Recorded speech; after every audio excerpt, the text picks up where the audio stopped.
you guys are watching this on Fullsend.com. That's because literally the day we were about to upload the Andrew Tate podcast, YouTube hit us with a strike randomly. I don't know. It's like they fucking knew, man. Pop it up. So we weren't able to upload all week because we had a strike. That's what happens. They ban you for a week. But this pod was too good to not put out. You know, a lot of people have been saying, don't collab with Andrew Tate. Don't do this. Everyone has their opinions on him. We just do whatever the fuck we want. We've always done that. You guys know that. So we're not gonna really fold to the internet fucking censorship shit. Also, since you guys are already on Fullsend.com, we're doing our drop in 1 week. Monday, November 28th is the drop, and you guys can browse the entire collection right now on the site. So right now or after the podcast, go around the site, look at all the items. There's a ton of fire shit. This is one of my favorites. But yeah, browse the collection. I'll show you guys some of the shit too. We got some Trump shit, Fullsend Trump band tee. These are hard.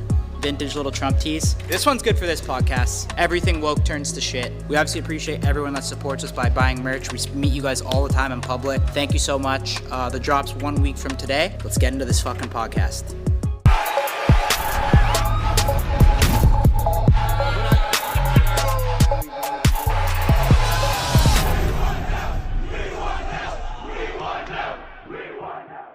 There's a lot of conversations ongoing. It seems some people doubt my powers, think I'm old and past it. So it's almost like, you know, they've forgotten the top fucking G. So it's not a simple process, there's negotiations ongoing, working a few things out. But I will promise the world this. Whoever ends up engaged in Mortal Kombat with me is gonna be the worst fucking decision of their career. That. Like you being down right now is like sending me up. That's fucked up. I'm trying to like, let's go. You can take part 2. I'm here, you're here, let's go. I just overthink shit. You literally let the vlog shit just bring you down for no reason. I think we're rolling, right? Are we rolling? Yeah. Oh, dude, Steiny, can we just talk about this? You're good. Are you fucking zapped or hammered or what? Neither. Both. No, I just have a certain vibe, and it's like if you fucking come in here and annoy the fuck out of me, I can't deal with it. Yeah. It's like insane. That's all. All right, well, we'll switch it up for you. Let's change It has it up. nothing to do with either of you, but you know What's what I'm that? saying. Nothing to do with you guys. Oh, something else outside of this. Yeah. It's all good. What's going on in life right now? You want to talk about it? No. I like talking about stuff. Straight up. I know you do. This is what we're here for. Like, it's Yeah, like, I know. it's kind of therapy for me, kind of therapy for you. Do you have something you want to talk about? Dude, honestly, I could talk about a lot right now. Well, I've been go going ahead. through a lot lately. Well, what's bothering you? Girl stuff. Really? 100%. Like what? I'm just at a point in my life where I'm like, I want kids, I want a family. And I'm like trying to Damn. make these, yeah. Opening up in Tate's villa. I'm trying to like make these decisions in my life where like I need to be able to fully like allow someone into my life. Otherwise I can't have that. You know what I'm saying? Because I'm so afraid of commitment, I'm not even gonna lie. In that sense, because I'm afraid of losing. Why? So what do you have to change? Well, I've been going to therapy. Are you afraid of commitment because you're scared of losing, or you don't want to be tied down? I'm afraid of losing. Really? That's the main thing? 100% the main But thing. you never lose chicks. I mean, yeah. Rarely. You're talking about me specifically? You specifically. Yeah, but like I always lose chicks because I don't, like if I go to that extent, I don't give enough because I'll pull myself back because I'm afraid of being hurt. I'm afraid of like letting the situation down or not being able to like fully go to the place that I want to go with the relationship, straight up. And I actually been going to therapy for the last 2 months. Genuinely. Cause yeah, like if I can't have a kid, I don't want to just like shoot out a random kid like with some random person. And then that's a whole set of like, Why do you want a kid in general? Is it like because you're supposed to, or are you just like you actually want one? I've always wanted kids because I grew up Right. without a father. So it was like that whole, like, I wanted to be that. And I'm 33, you know, I'm at a point where like, yeah, I don't need a kid. No one needs But a you've kid. always wanted kids. I've always wanted kids. Always wanted to. What about you? I'm not there yet. Dude, I'm nowhere near even thinking about that. I'm 28. Yeah. But I mean, yeah, I'm getting up there too. Tate's But got a fat ass I'm personally, I don't give a fuck. I am not thinking about that at all right now. At all. I'm focused on the business, and I am too. I'm not in that position right now at all, bro. No? No, not at all, dude. No, I'm just not. I don't care. You know what started creeping up on me when I was 26? And I'll be honest, it's not just like 26? Yeah, 26 What, when I a started kid? thinking of, when I started thinking about like getting my life actually like in that order, you know, being ready for that. Why? Just mentally, like, because I have so much But else. no offense, that was 7 years ago, and you haven't had a kid in 7 years. So you've been thinking about it for a long time. No, that's when it started. Steiny's back, eh? Yeah, no, it's great. Finally, welcome back. There you go. But Good I cheer, zoned out pal. for a little bit. Sorry. But beyond just the kid thing, it's more like just being ready for like actual love in my life. Because I can't do this shit, bro. You can't do what? We're with the fucking top G's, bro. Let's talk about Is it some getting too G deep for you? shit. You want to talk about some surface level shit? Yeah, no, I don't want to talk about Okay. you having your kid, bro. Oh, okay, that's fine. Have your kid. If you have your kid, I'll be there for him or her. I appreciate that, man. I'll be the godfather. But Look. The reality is this, man. Self-love. So is that all you've been thinking about this whole trip? No, not the whole trip. No, obviously doing the pod. Think about the pod. But I'm talking about the overarching theme of the thing that I'm explaining right now. is it that hard to have a kid? Like, don't you It's just not about that. It's not about. Bro, no, but I mean, it's like the process is just fucking nutting inside, right? it's not about just having a kid, bro. It's about like picking the right one and being Don't ready you for have? that. Yeah. Like fully ready for that. The point is like. See, for me, it's just like I would just have to be so fucking sure of something before I made that commitment. Like for me, I would agree. I'd be scared to like marriage is Yeah. so scary to me. Because I Well, feel that's- like I'd never want to get divorced. Yeah. Like that's my thing. It's like I would never want to get married and then get divorced. Like what's the point of that? Wait, So, but like, that's the other thing. I feel like you though. got to be so fucking sure. That's the point. I feel like everyone does it now too, just because like they have to do it. I know like a lot of people like It's not even marriage. Back I'm just talking home are about doing the, it too. The thing that I'm talking about is like the overarching theme of like being able to fully love yourself to allow yourself to be in a certain commitment. But why do you talk about having a kid before you talk about having like getting married? No, I'm saying Like you want to have a baby mama or you want to get married? I want both. I mean, I don't necessarily need to be married to have a kid. I want to be able to pick someone that I know that I could have a kid with that would be a good mother for my child. But like overarching theme of this is like being able to love myself fully so that I can like fully commit to someone else. That's all I'm saying. And that's what I wanted to talk. I want to talk to Tate about this shit. You get so deep. Bro, I'm not, it's just I'm telling you the truth, right? I can't fully commit to a girl because like you talk about you're afraid How's that of- going to affect your gym schedule though? What? If you have a kid? Bro, I still go to the gym. What are you talking about? Well, I mean, it's going to change your life. My problem is the commitment thing. Okay. I'm going to be honest. I thought at first that you and Tate were going to get along. I think you guys are going to butt heads. You thought what? I thought you guys were going to get along. I think you're going to butt heads. Why is that? I don't know. I think you're taking like this lovey-dovey, like No. your girl's watching this podcast. yeah, we episode. went right into some lovey-dovey Well, shit. listen, and we bro. got like this is a big pod, so we have a new audience too. So I'm going to tell you the So point this is funny. We got all the I top mean, G squad in yeah. here. And then Yeah, we're no, the fucking- point is I'm trying to figure out, I want to ask him his opinion on that idea of self-love. That's what I'm talking about. So that's why I'm bringing it up because I'm relating it to myself, but I want to get his opinion on it. That's straight up. I don't know what he's going to say. Doesn't seem like a marriage guy or a kid guy right now, but It's not necessarily just about marriage. That's the thing that I'm talking about, right? But I'm relating it to something deeper than that. You too following deep me? for me. Yeah, it's just too deep for me. Too deep? I take it day by day, bro. Like, Damn, even with the Addies, it's too deep? no Addies. Oh, okay. Anytime prescription soon. addies don't count for him. Yeah, they don't add. What? All I take is prescription. Do you, Yeah, do that's you what I really mean. struggle with ADHD? Yeah. Oh, okay. Damn. Well, that's good, man. Why? Do you want me to get deep on that? I'll go get deep on whatever you want to get deep on. I'm here to talk. I could talk all day, all night. No, I I don't can want do to this for hours, dude. I mean, I don't know. I slept for like 1 hour last night. Hit the gym at 5. We crushed the gym this morning. That was a good lift. Good lift.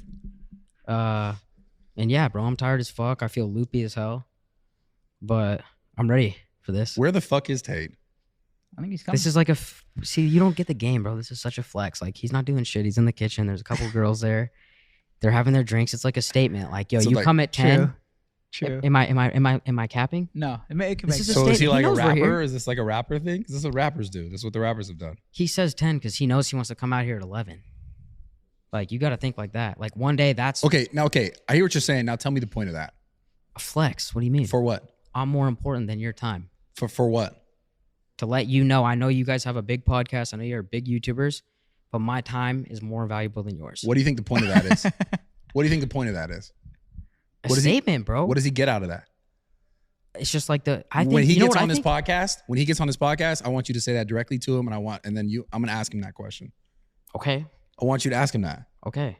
Is that why you I didn't think come he out was here? just coming. I think they drove all the way out to the desert and they're just on the Yeah, way straight back. up. He's probably There's showering, a fucking dude. party going on in the kitchen. I was Dude, in there. guaranteed They he's invited me showering. in there and they were like, yo, come take a shot. Okay, now you're just capping. Yeah. I think he's probably just showering so he doesn't smell shitty. He's probably in the Wait, desert. they were in the desert? It's fucking 10 p.m., bro.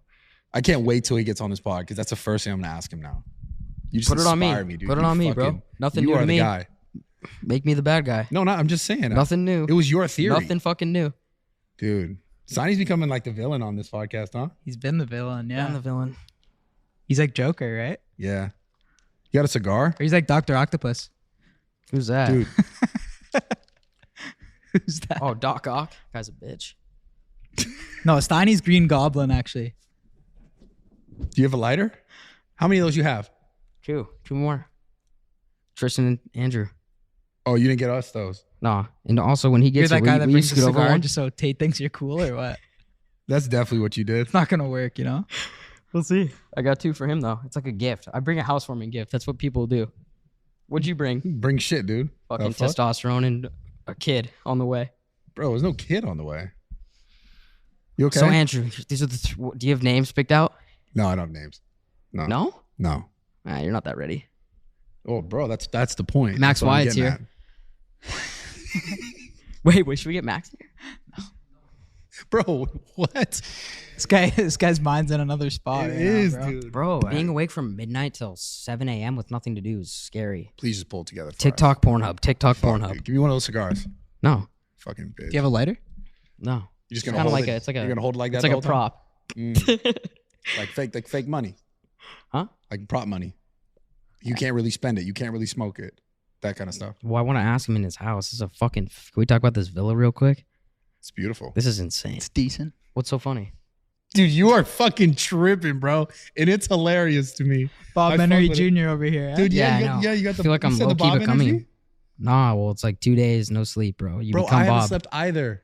I'm not tripping. You're tweaking. You're good. Yeah, but you like take shrooms and have like this energy I haven't spiritual taken bullshit. any shrooms. There's no shrooms here, bro. In fucking Abu Dhabi, Dubai, you can't do that shit here. Yeah. Got none of that on me. I actually haven't taken shrooms in like 2 months.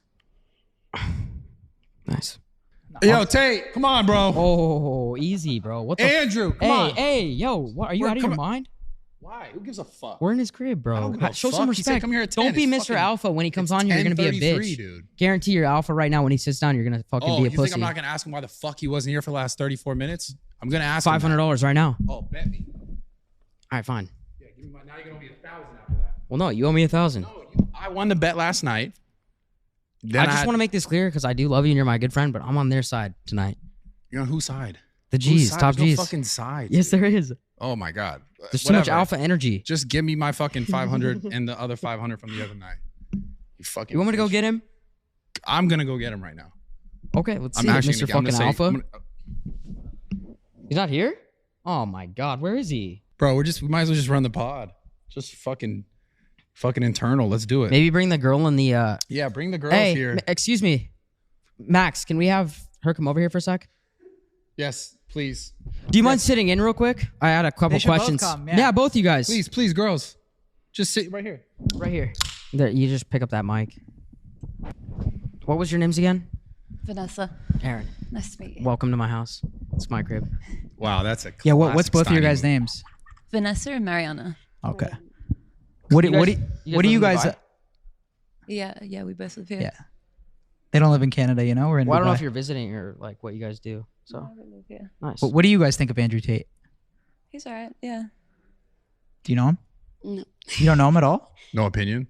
You know anything about him? no, I don't. Oh, okay. How do you know about him? We met a few days ago on a boat. He's actually alright. Oh, Yeah. whoa! What the I was fuck? honestly, I was surprised. I thought he was gonna be a complete dick, but actually, he was. Why did you think he was gonna be a dick? Obviously, all the videos going around, like he just comes across as a complete misogynist, but he's actually like he's decent. Every single Yeah, video. he's really cool in person.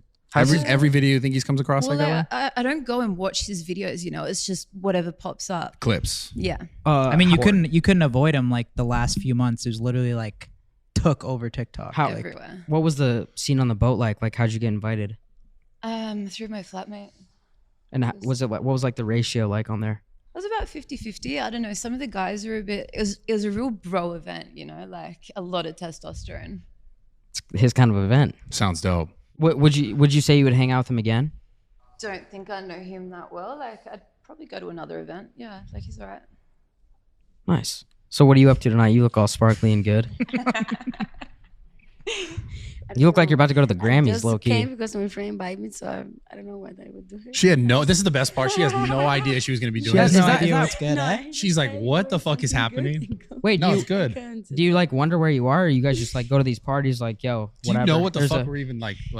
No. Yeah, nothing about. Okay, that's Honestly, dope. I thought we were going to dinner. So we're going to dinner. Who told you that? Gabe or Max or what? Max, yeah, my flatmate. Damn, Max was capping. Interesting tactic by Max over there. Yeah, how did you two meet? Are you guys friends or what's the relationship here? Sleeping with my flatmate. Yeah. What's a flatmate? Wait. What? What's a flatmate? Like a roommate. Oh. Housemate. Who's that, Max? Yeah, Max. I live with him. Is that like a thing in Dubai? Like people just kind of like get down or what?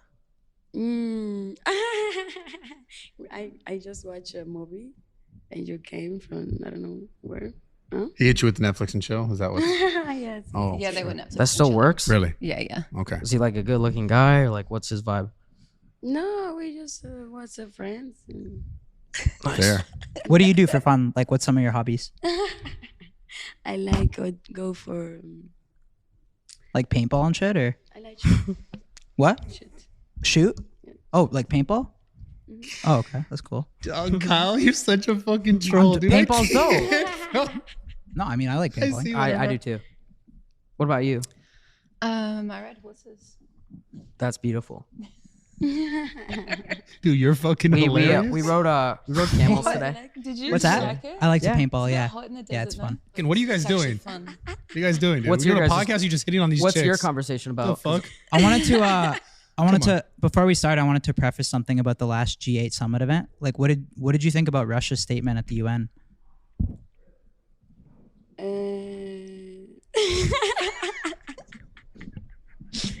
I don't know. Just before I preface with like my thesis and stuff. I don't know. Say something about Putin. Did you want to weigh in? I have no idea. What do you girls find most attractive on a guy? What body part? It's basic, simple, easy. Yeah, body part like shoulders. I mean, come on. Careful. I like height. Brad's I like, like tall what body guys. part do you Yeah, like, what's find? your bicep? Like, Yeah, Height? tall, height. Yeah, really, that's it. yeah. Damn. What's like too short? Like, are you like 6 feet above? Well, they I have to like be the taller style. than me. That's understandable. Yeah, Style. because I'm quite tall, so they've got to be like at least that much taller. Yeah. But you're already. So Yeah, I you're know, like I'm really massive. tall because you're tall. And then she said style. She said she likes style. Yeah, so. Rate his fit. Rate his fit. It's my shirt, but go ahead. That's my tee. No, but what Rate do his you fit, like rate about his the fit. fit? Your laugh is jokes, bro. Yeah. Out of 10. Rate his fit out of 10. My outfit. 8. Thank you. Hey, good. what I'll about take Kind of that? looked into his eyes when you said that. Blue eyes, by the way. 7. 7. What the fuck? Nice. How do you do that? I say the truth. You got an 8. You got a 7. It just is Wait, what but it is. why? dude. What's his fucking fit? If you rate that higher than a 7, I know you don't know what you're talking about. No offense. You? Yeah, like 6.5. Yeah, there you go. It's That's all right. good, dude. Get a stylist. Hire a stylist, homeboy. Get a stylist. You want to talk about the fucking borrowed watch that you got from What the fuck Osgod? is that accusation? You want to talk about how you That's an constantly insane like, accusation. this guy constantly That is wears shit that's crazy. not his. That That- watch right there is that guy's watch. You see that guy right there? That's his watch. Okay, just Okay, FYI. funny story. It's not me. No, he just wears other people's shoes. I honestly, I have like a travel thing, and I travel with like 10 of them. Yeah. And it couldn't fit in my bag, and I was like, Yo, He's let me now just wear yours. capping completely, all made up. Yeah, completely made up. It's fine though. It's okay. Yeah. Yeah, you also those were also Oh, gifts. these are I fucking think. mine. These are paid for. Yeah, those were Why, also why gifts. you have this? Oh, this? It's a tobacco prop. and That's you a don't, prop. I always have one You of want these. to look like. Wait, what? We were wondering why you didn't light it up. Yeah, we were also. I wondering don't really that. smoke in my house. Usually I smoke outside. Yeah. Okay, I understand. If you guys need to smoke, just do it out back. There's a smoking area. Wow, this Yeah. is taking a turn. I'm having fun. Yeah, no, I'm honestly. What's a Wednesday night look like for you No, guys? Because like it's a Wednesday style, night. You know? You for definitely, style, you she need to definitely gets be- wild because I don't know what the hell she's been talking about. But what about you? You know, What? this is like pretty standard for a Wednesday night. You guys go out after this? I don't know. Like, do you guys go out all night or? No. No. Well, I thought we were going out. This is what I'm saying. What does like- fucking Max tell you to He's get you such- guys here? Yeah, what was the hook? How did he get you guys to come? I don't know. He just said, Vanessa, do you want to go out? I was like, yeah, all right, Me sweet. too. Oh, so he thought y'all were. That's why she's Like, dressed he- like this. I don't know why I'm dressed Yeah, like okay. this. No, he told me I need to wear something like that. But I don't know why. Oh, okay. He said wear I something think shiny. Something party. You know what I've been wondering? Whatever happened to global warming? Like no one talks about that. Yo, anymore. honestly, that's what I'm thinking. You know when everyone used to talk about like the atmosphere and like don't do aerosol cans, like let's worry about the ozone layer. Like whatever happened to that? Yeah. No one talks about it anymore. It's fucked up. It's true. How do you feel about that though? It's something we're all a part of. I just want to know how you feel about that. Like Al Gore's been fucking quiet, Yeah. We've been doing a lot of like Greenpeace stuff. Right what or are your not? thoughts on the? we like drive electric cars and shit. I don't know what you guys are about, but Yeah. don't care.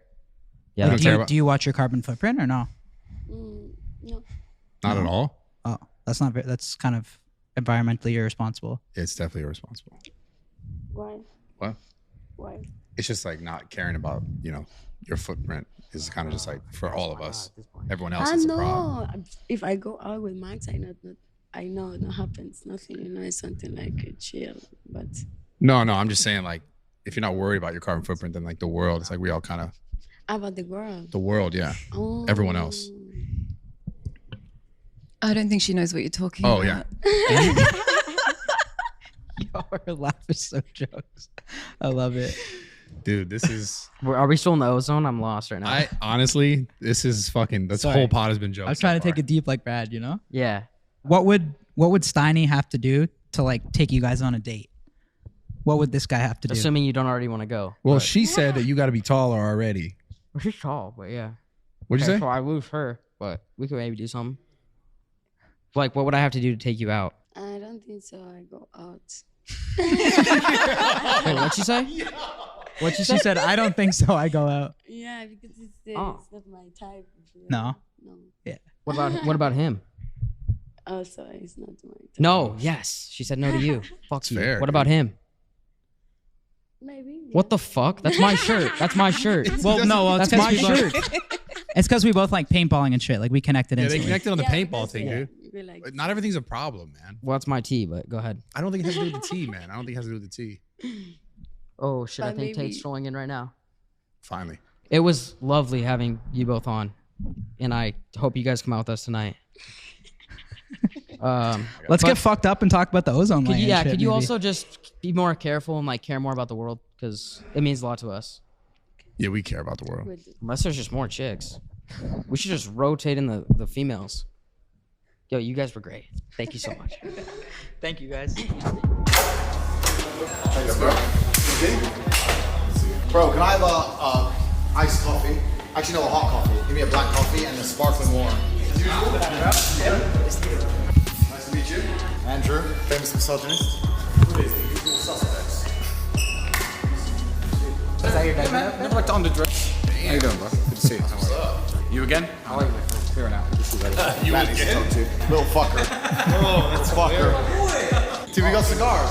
Yeah, I got him. Oh, thank you very much. Is it poison or something weird? No, I just like to like when people enter me like or have me come into their homes. I like to give them a gift. All right, I appreciate This it is very like the much. nicest one you could get too. I just want you to know I'm not one of them Americans who think the whole like prank culture shit is funny. Like if there's any kind of pranks involved around, you Americans because you're classless. You know when they go up to people and like slap each other in the face and go ha ha ha. If anyone touches me on that level, I'm gonna fucking murder. I like so, the deep talk. All right, cool. So if there's a joke involved in this. It's not gonna be funny for very long. Do you understand? I'm So a little it's- I'm a little disgusted that you think so low of No, me. no, Something it's like not that your to you. fault. You were raised in the. I kind of want to take that back actually. You know what? I'm gonna take it back.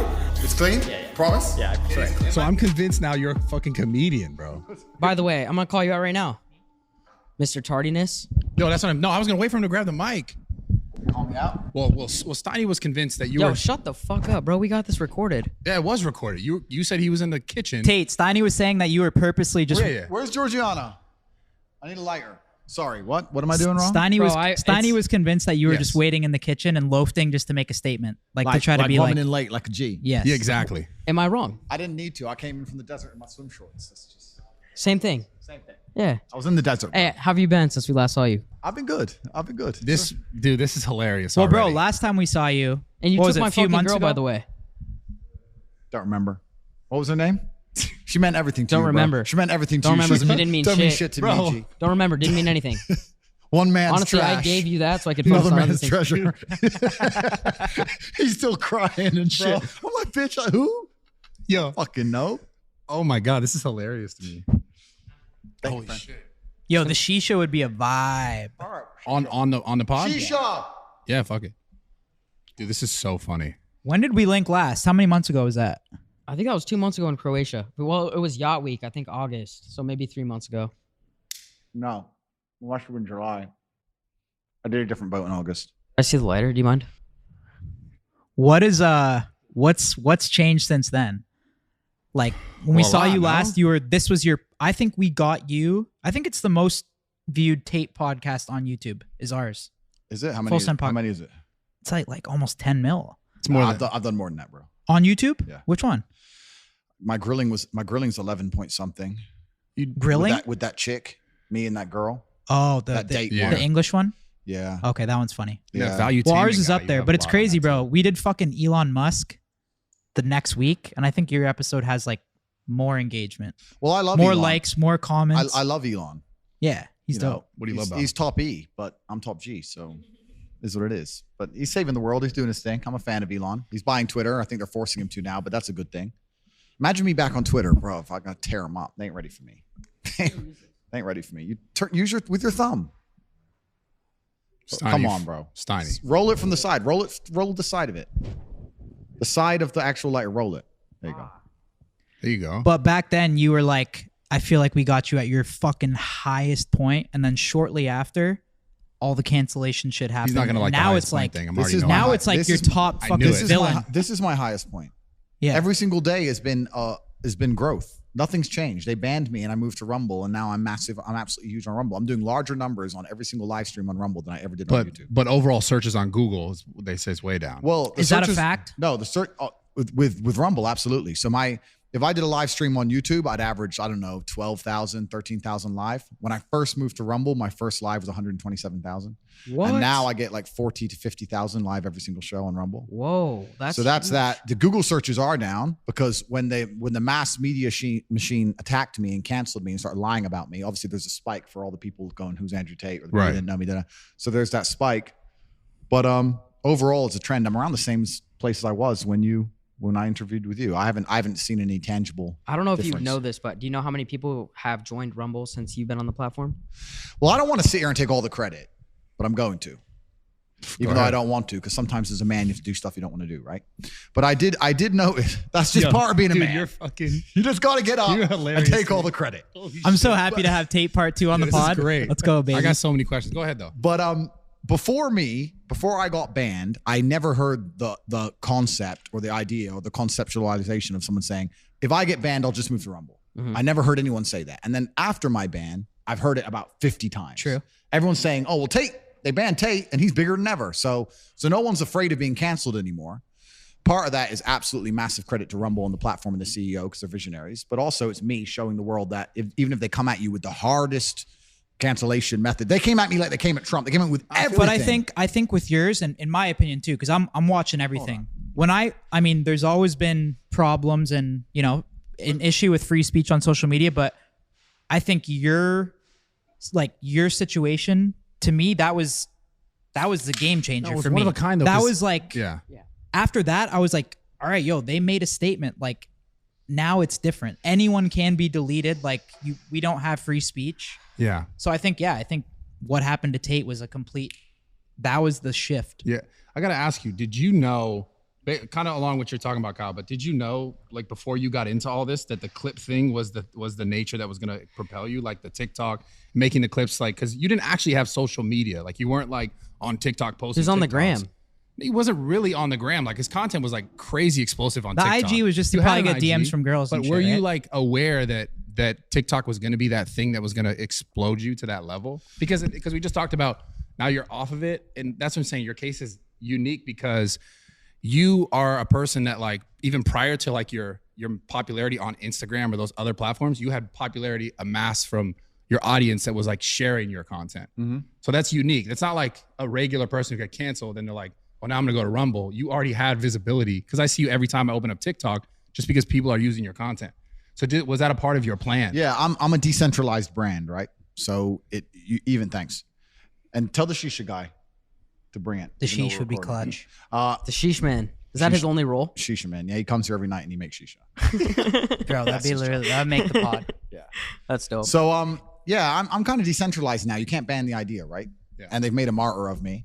We attacked absolutely every platform. When we put together our plan, it wasn't just a matter of attacking TikTok, although it's been super effective. We attacked every single platform. We did it professionally. We did it completely and utterly and compendiously, and we did very, very well. But yeah, they tried to ban me or my accounts, but it made absolutely zero difference. Yeah, I anything. noticed that. You're right. Most people are not in that scenario. There's been a lot of marketing studies and a lot of people who have done podcasts now who are talking about the Tate method and how I did it and saying that they're going to replicate it, et cetera. But no one can truly, I don't think, replicate what we did because one, they don't understand the secrets of it. And two, even the surface level things, which are I'm open to talk about.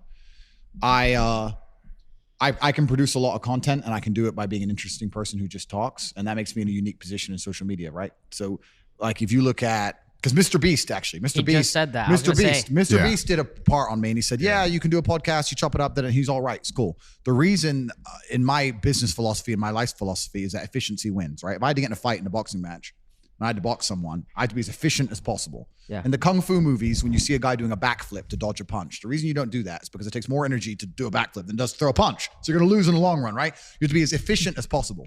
For me to get 10 million views, I have to sit down and tell the truth. For him to get 10 million views, he needs to build a house and get fucking this and money and da-da.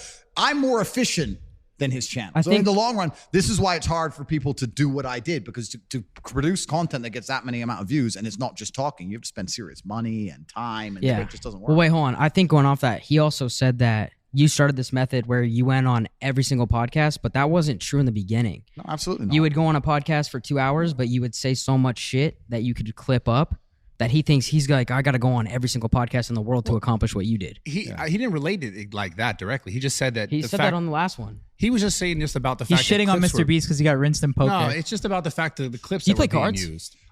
I do play cards. Yeah, he beat me for 100K. Of course he did. And What do you mean, of course he did? Listen, of course he did. Why do you say that? Bro, it's just, that's life. And I'm not insulting Mr. Beast in any way. I'm just saying that he was wrong about a few things. Firstly, I'm certainly not a podcast whore in any regard. In fact, That's what I'm saying. I turned down 95%. You don't That's think, what I'm saying, bro, Brad. and I want to state all this, and I'm not being arrogant. The easiest way you can guarantee a big viewing channel on your YouTube right now is to get me on it. Number one guarantee. Do you think every single YouTuber on the planet hasn't tried to get me on their Who have pod? you turned down? All of that. Name, I don't even know who these people Who's are. big people you've turned down? There's people, the big people who I said no to primarily is probably because of location. I want to do them in person. I don't want to do it over Zoom, etc. But I get maybe 50 podcast requests a day from fuck knows who. So I'm not Mr. Podcast. Have I you very ever rarely charged do to go podcasts. on one, though? No, I don't charge people. I allow you all to enjoy the monetization of the millions of views I'll bring you for free because I'm a charitable man. I'm very generous and nice. My house is big enough. Yeah, Yeah, so that's the first thing he's wrong about. And secondly, yeah, you have to sit there in that podcast and you have to give 2 hours of fire. You have to give genuine value. And that means you have to live a life worth living and you have to have interesting stories and struggle and blah, blah, blah. And that's the hard part, right? That's the real part behind it. Let's talk about value then. Why do you think, because you're also at the perfect time, perfect like place and everything too, as far as like this kind of content being sought after, like clips and like content, long format content, speaking content hasn't always been the popular content on the internet. Like it went through phases of like, you know, pranks and it's kind of like family channel stuff. We'll talk about YouTube specifically, but now it's come to a place where this is like the most not important. I mean, I think it's the most important content, but it's also becoming the most popular content. Podcasts are getting clipped everywhere. It's now. insane. So you hit right timing as well. Correct. Yeah. And everyone has ADHD now. I think the world genuinely, I think everybody suffers with their attention span. I could talk even from me from a personal level. Have you ever needed to know how to do something and you try to look up the tutorial on YouTube, like a phone saying or something, and you load up the video and he goes, hey, my name's Mike and I'm going to explain to you. You're like, fuck off. Yeah, click next. And you end up spending more time trying to find my it God. than just watching it because you can't listen to some idiot. Like, I don't want you to introduce yourself. I don't give a fuck where you live. I don't care if you're married. I don't care how unhappy you are. Tell me what I need to know now for free. So like it's this life, right? Bro. So we all have massive ADHD to a degree. None of us have any kind of degree of attention span. TikTok, I think, as a social media, the algorithm is exceptionally smart. Like I said, if I were to tell the secrets of how I've done what I've done, me and my team inside the war room, it's worth billions of dollars. So I'm not going to. But in terms of the way that all the algorithms work, TikTok's algorithm is certainly the most intelligent. It's the most intelligent, but it prioritizes and it incentivizes people to just have very low attention spans. And I think as that continues, nobody's going to sit and watch long format content anymore. Yeah. It's just the way social media is changing. The world's getting faster and faster, and everything has to happen quick. That's all we care about. And even me, man, people say, do you read books? I say, I can't. They're like, why? It's too slow.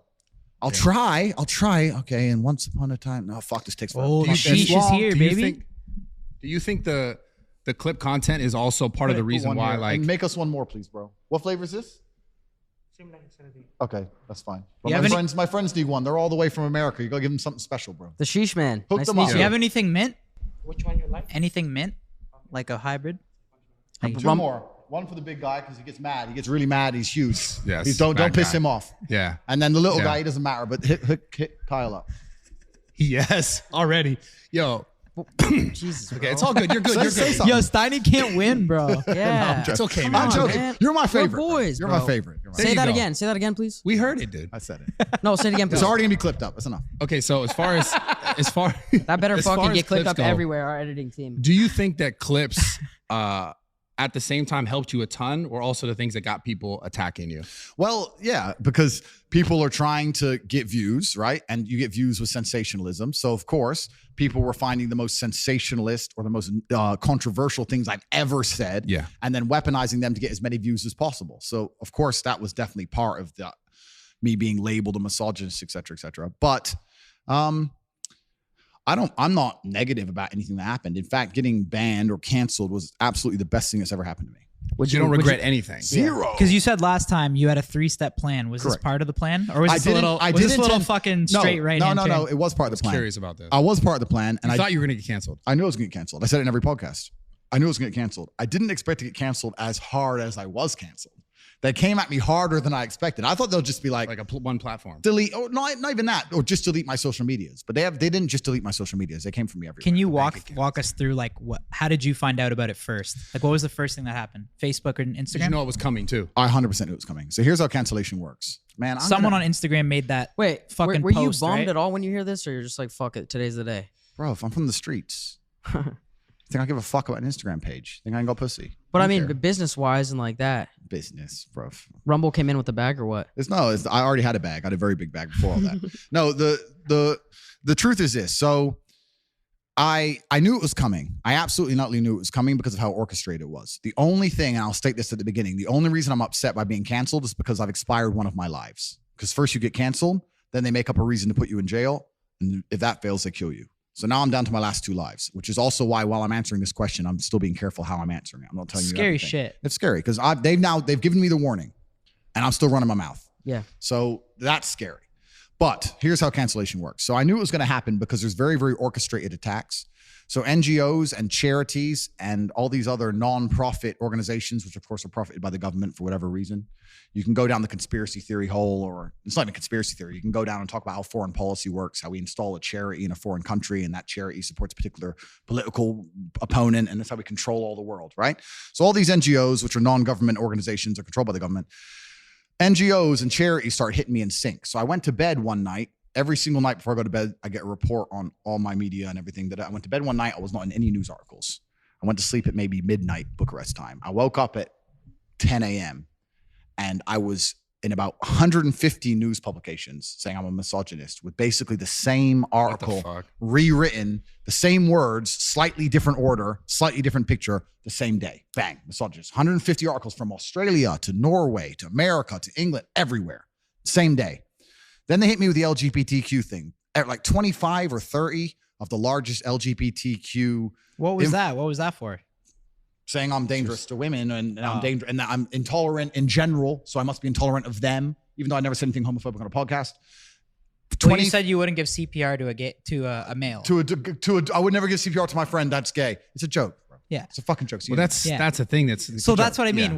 Was a lot of the shit Yeah, you said just a joke? no, but you can Because that's how I took it. Anyone who can't tell when I'm genuinely making a joke and really is going to sit there and believe that I'm going to let my friend die, well, then they're just a low IQ. Have you said that before? That some of the shit you said was kind of trolling? I don't or a have joke? to. Like we're all we're sitting here laughing. Well, I mean, I feel like I know when you're trolling. Like, but we're also in the game. and I think kinda. it's. I guess, yeah. One thing. But so hold on, I gotta Wait, address no, this hold real on. quick. I got something. No, No, hold on, bro. I Go got ahead. something. Damn. Did you ever did you ever at one point underestimate how powerful your influence was? Okay. Where you're like Jesus, because there was a point where How could you me not? and my friends used to be like, yo, you can fucking have multiple girls, and you might not have said that directly, but you had that kind of effect. That's his fucking question. That's a good question, no? It is a good question, but Why are you overcoming me? Because I'm just saying the reason why I'm gonna play the devil's advocate here. Why people they're the same thing they're talking about with the influence, right? We know it's a joke. Yeah. But the people that they're saying who don't know it is a joke, and why they're trying to protect them are the younger kids who Correct. can't decipher. Correct. And I'm a professional, and as a professional, I accept the reality of scenarios. I don't get emotional about them, even if they happen to me. So there is some, I'll sit and say, yes, there is some valid argument for the cancellation, and I'll accept it. It's none of the reasons they've told me I was canceled. But the reason I don't think those valid arguments, the reason I don't respect those valid arguments is because of how orchestrated it was when they actually attacked me. If they were to sit there and say, Andrew is a person who's lived a very unique life and he's had a very difficult experience and he understands the nuances of certain situations, and perhaps young male impressionable minds don't completely understand the delicacies of what he's saying, and it's going to teach young men to be less empathetic and perhaps adopt attitudes which are not inclusive. I'd get that and say, you know what? Yes, I'll have to sit here. I can't sit here and lie and say that a 14-year-old won't misunderstand my content. Sure. My rebuttal is that a 14-year-old will misunderstand anybody's content.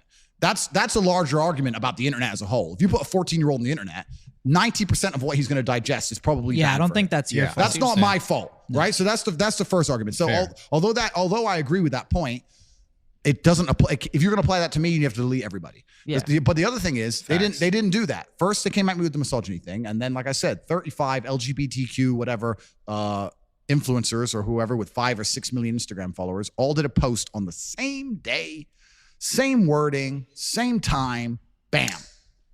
So there's someone above these people saying, we have to paint a picture that he's so evil they accept the cancellation. First, that's what they do. They have to paint you as evil, then they cancel you, and then they continue the evil painting once you don't have a voice. And the idea is that everyone believes you're evil and you're dead and you're gone. That's what they're trying to do. But the orchestrated, the way it happened, like all the media at once, all the LGBTQ at once, then all the teachers unions piped in. Teacher union in Norway, teachers union in Sweden, teachers union in Australia, teachers union in America, all these teachers unions saying that our boys no longer listen to us in school because the boys are asking the teacher what color their Bugatti is. And then it's Andrew Tate's fault. So then all the teachers unions in sync, same day, bang. And I was sitting saying to my team, look. This is all the same day or different days? Yeah. So no, yeah. They first it was some misogyny stuff, and then they hit me with the LGBT stuff. Day by day. Day by day, some Got it. new orchestrated angle. Yeah. And it was very orchestrated. So I said to my team, cancellation is next. We're about to get canceled. And it took about 2 weeks later, they eventually deleted me. That's what I'm trying to get at though. Why do you think Okay. why do you think you became so powerful though? In terms of like this, what really got you to that? Well, I can tell you why they're scared of me, which kind of answers the question. Is it because you were willing to say what people were thinking, but they didn't want to say, or? Yeah. Well, I'm not magical, right? I didn't put a spell on the world. I've been saying things that people have, to a degree, Been thinking. semi-agreed with or been thinking for a very long time and couldn't say. And I came along and said, water is wet, and became the most famous man on the planet by saying things that a lot of men go, yeah, well, yeah, well, yeah, well, yeah. I'm not saying everybody agrees with everything I say, of course. But if they didn't agree with anything I said, then I wouldn't have got anywhere, right? Right. So that's part of it. The reason I think they saw me as such a threat is because of the influence I had over the number one demographic they want to keep control over, which is the military-age males, the young males. That's the number one most scary demographic for a government. For sure. Because they're the people who cause revolutions. They're the people who are going to go out and die for your army or be the backbone of your slave force. So when you have a whole bunch of young males who sit there and go, we don't want to listen to the government anymore, Tate said they're all full of shit, then they're going to sit there and go, well, this guy has to go. He's not good for society as a whole. It's the young men they're afraid of. Yeah. Because they're the rebellious ones. I want to hear how it like happened though. Like, what was the first thing that got deleted? Meta got me first. So They made the first move. Yeah, it was all the orchestrated attacks. I only found out I was deleted from Facebook and Instagram from the media. So after they deleted me, I don't know if it was instantly. It seemed pretty instant. Maybe it was in the first same 15 minutes because I was on Instagram. It was fine. Put my phone down, whatever. And then I started getting sent articles. Meta bans Andrew Tate. So they did a press release to the media and told them that I'm banned. Does it bother you that no one comes to your aid? Or were you expecting anybody to be like, have your back? Well, that's a different question because actually the banning taught me a bunch about who's actually true to themselves and who's true about free speech and who's a clout chasing piece of shit. Did anybody stand out and come to your aid or like be like, yeah, I was surprised by people on both sides. Like I had people whose names I won't say who called me on the day and was like, this is some bullshit, Tate. This is garbage, da-da-da. Patrick Bet-David was a G, solid. He goes, where are you? I said, I'm in Spain. I'm working. He's like, I'm there tomorrow. Boom. Like he was a G. Like we had a whole bunch of people like that. And then also you had the cucks and the cowards. Yeah. Like Logan and his boyfriend who were cool with me until I got canceled. And then instantly, because they're afraid of being canceled, When you completely say, did a how were they 180. cool? Yeah, how were they cool with you? When you say they're cool with you, what? We were going back and forth. We had a little bit going back and forth. We followed each other on Instagram. I promised to buy Logan a Bugatti on my show. he was saying We got out something. of that. Yeah, we got out of that. Yeah, we were going back and forth, and it was all kind of cool. There was no animosity between us. But the But second they were like, were they inviting you places? Like, what was the deal? yeah, so Like, that's how you know that they were cool with you because they're telling you what? because they were doing episodes on me. What's their thing where they talk about the internet? They have a show where they talk about the internet. No, there's another one, like a vlog one. The night shift? I don't know. They had some show. I don't watch these things, right? I just get sent them. So they were talking about us, and it was in a semi-positive way, and we were replying. We were going back and forth. So I knew there was no animosity. There was no insults. It was pretty cool back and forth. But the second I got canceled, they came out, he's dangerous, his rhetoric is dangerous, and just completely cucked out for the establishment.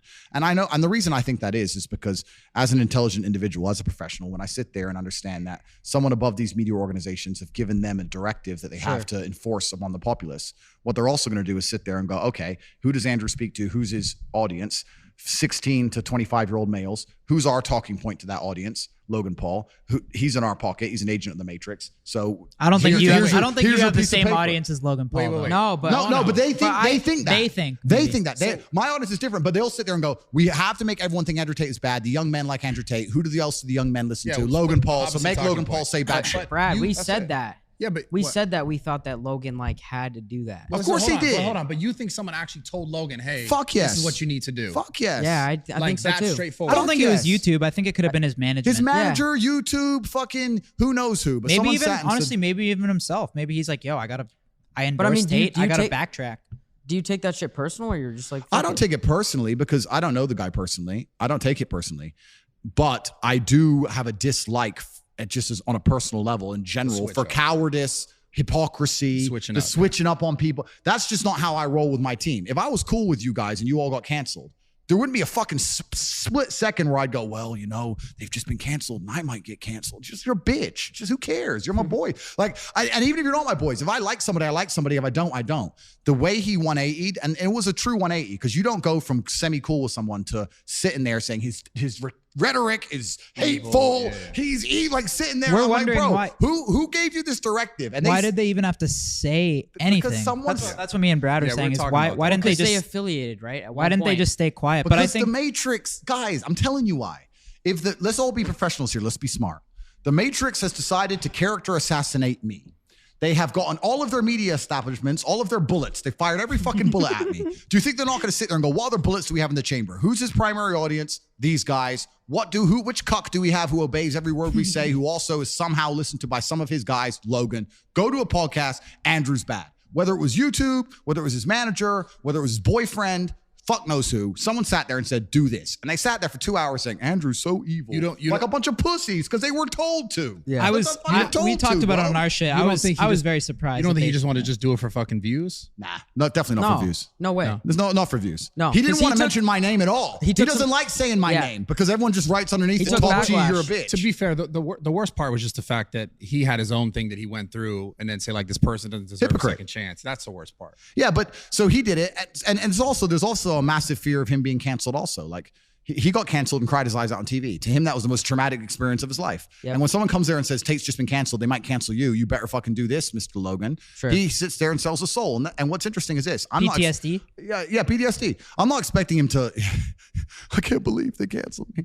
Like that was a hard time for him. He ain't had a hard life That like probably me. was fucked. He ain't had a hard life like me. But the truth is this: I'm not expecting him to agree with everything I said. Jake said, "Look, I don't fuck with everything Tate says, but free speech is free speech." Yep. If you're a full grown man and you don't advocate for free speech, there's something wrong with you because then you don't understand history very well, and you understand that the first step of tyranny is to shut up free speech. You have to get one side of the story only and destroy all opposing viewpoints, and tyranny is next. So I don't give a fuck if he agrees with what I say or not. I don't care if he even likes me. For him to sit there and say I think free speech is bad just makes him look like a dumbass. And if you look at the comments on his video, look Yeah, at the I saw comments that. on his video. He got everyone ripped him to There's a pieces. lot of backlash. Yeah, because everyone knows he's full of shit. Yeah. So so A that's what I'm lot of saying. backlash. It taught me a lot. It also there's some other people, I won't say their names because I don't want to make more beef. But there were some other people I was talking to who were cool, super famous, and I was going to do their show, and they totally wanted me on the show. And then I got canceled, and they instantly shit themselves. And that went both ways. Like I was speaking to How Patrick. long ago was that? No, I was speaking to Patrick Bet David in the up run to getting canceled. Got canceled. He said, "Don't care. We're doing it." Yeah. And I was like, bro, gangster. Other people were like, oh, you got canceled, and shit themselves and pussied out, which also shows me a lot. I'm not going to say their names. I'm not going to call them out, but they know who they are and I know who they are. But what about Pierce Morgan you just did? Piers is And separate, by the way, man. I just want to say real quick that I think it's bullshit, and I thought you did really well in there. They just argue. They interrupt. Yeah. to get I think the main clips. thing with Logan too, that when he took it too far, was what he said is that if other creators collab with them and give Tate a platform, like that's not okay. Yeah, don't give Tate a platform. Don't make the Tate brothers more famous than the Paul brothers. He was a bit jealous, but he definitely got told to do what he was done. What do you think about, like, I think you started maybe a domino effect because we saw Kanye just bought a private platform. You see that? Yeah, I did. Yeah. Parlor. You think About that's all a Parler. game where he acts out to kind of like follow? Oh, you don't have to act out to move platform. I think that there is a lot of pressure behind the dam, and this is another thing I want to make public. I want to make clear to the world. I don't have beef with the social media companies. I don't have beef with Susan and YouTube. I don't have beef with Meta and Zuck. I don't give a fuck, right? I don't have personal beef with these people, and I'm not even mad at them for banning me. Sure. Right? But I do think, and like I said, I talk about things from a non-emotional standpoint, from a professional standpoint. I do think they made a mistake. And I'm not saying that because it's me. I'm not saying that because I want to get back on. I'm saying that because when you do something like they've done, like the mass cancellation of me, it's very, very important that you do not come across as tyrannical. You have to be seen to be fair and non-biased. And everyone for a long time knew that wasn't the case. And banning me added more fuel to the fire, added more pressure to the dam. The water behind the dam is these people are not fair. They control all the information. They're not non-biased. They're actually extremely biased. They're tyrannical.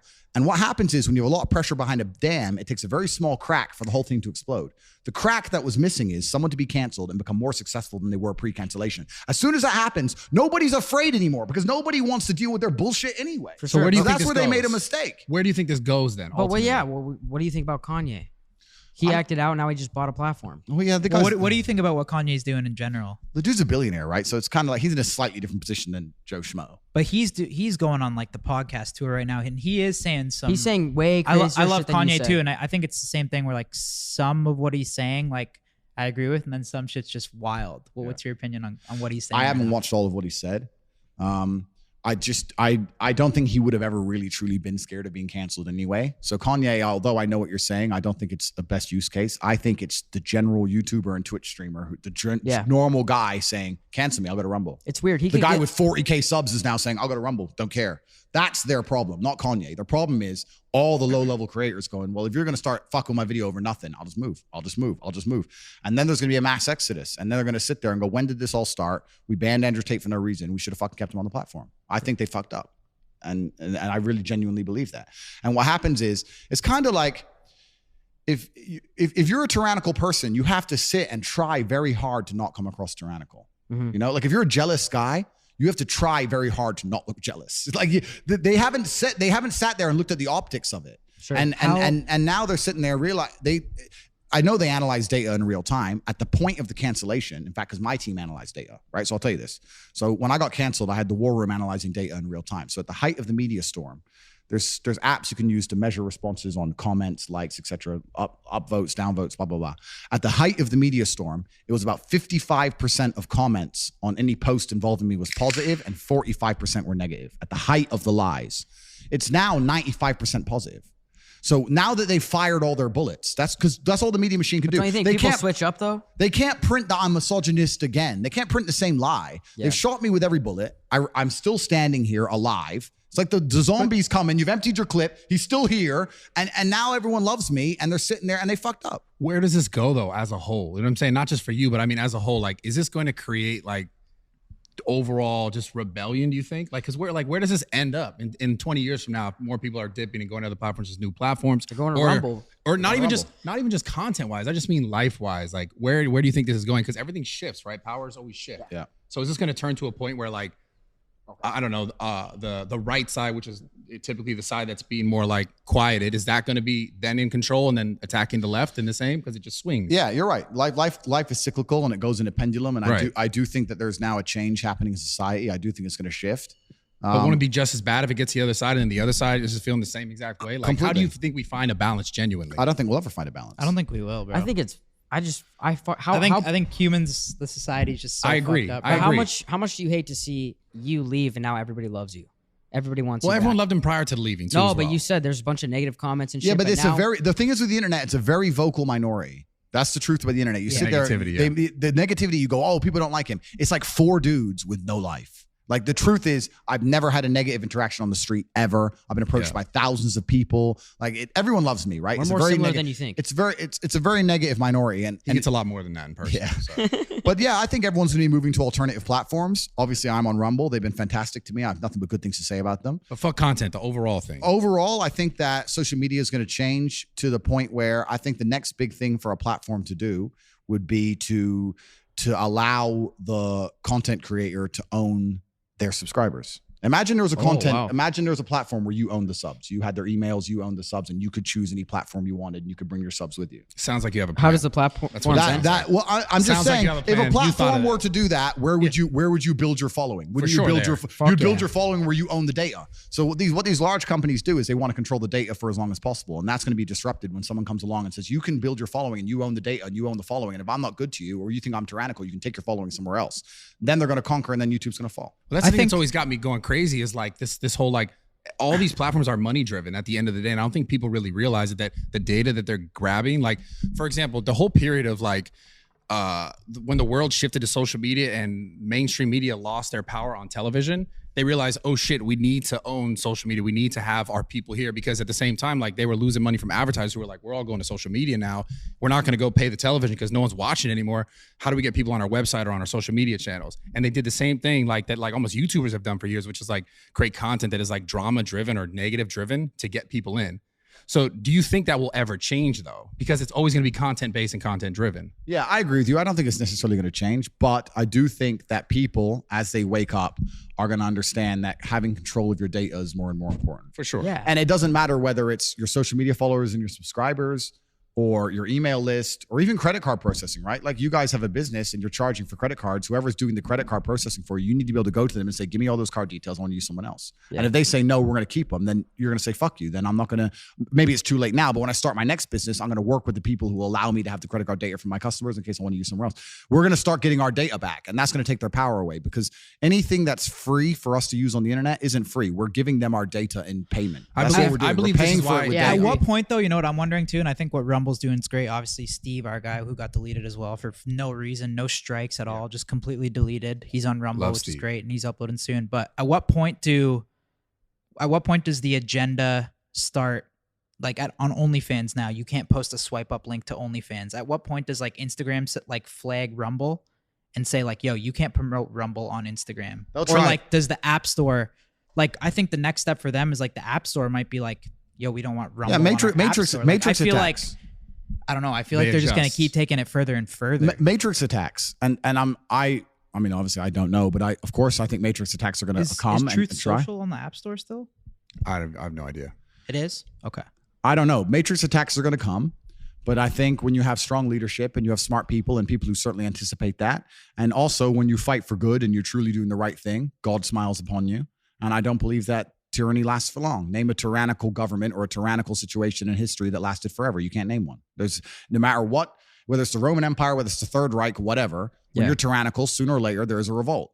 And they're going to try their very best to do certain things. But once the general populace understands that this is bullshit and this is a version of the truth or two sides of the story, then there's going to be a mass exodus, and they can't stop that. Yeah, it's crazy too, because Kyle's always said that no matter what, you're not going anywhere.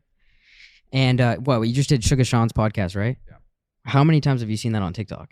Which one? Just you walking in the fucking hotel with Sugar Sean. We see it 500 times. So like, what does that do when you're like, yo, no matter what you do, I'm still there?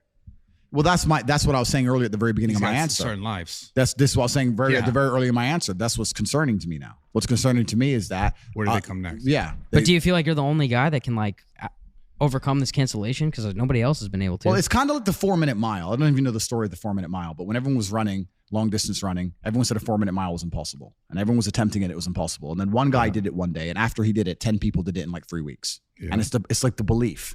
Mhm. So I think a lot of people when they're canceled go, I'm done.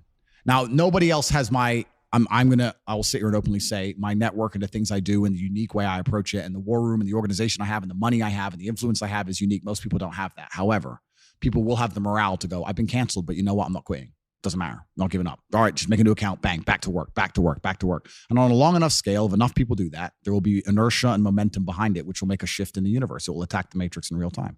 It's belief. I have a question about Believe. You must believe. I believe in you. You must Yeah. no, but you must believe. I Everyone must fucking believe in in you, bro. themselves. That's the Andrew. key. where did you develop this stuff? Like, where in your life did you start to develop this? Like, at what point were you like, this is the person that I am? Was it something like your father taught you? I know you had some stuff there. I know he passed away, but like, how did you develop the person that you are, the human that you are? Because obviously it happens over time, but like, what were the major key points in your life where you're like, oh shit, I'm starting to realize this is what's very important for me, right? Yeah, that's a really good question. And I'm not sure I know the answer completely and utterly. My entire life, I've always woken up thinking or feeling like I had an enemy to fight against. As long as I can remember, I've always had. I was a professional chess player when I was a kid. So when I was 4, I woke up and my dad was sitting there saying, "You're playing this Chinese kid. He's good." Right. So I always had that. Then I had professional fighting. I had 87 fights. So my whole life I had some fight coming up. And now I wake up and the Matrix is attacking me. So I've always woken up feeling like I had an enemy. Mm-hmm. And that's certainly shaped my reality. It definitely shapes how I act and shapes how I think. I've always felt like I was in war, if that makes sense. Have you ever felt like you were your own worst enemy? No, in fact, quite the opposite. I've had a healthy fear and respect for all of my enemies to the point where I've understood the only chance I stand to beat them is to have as many allies as possible. And the most important ally is my own mind.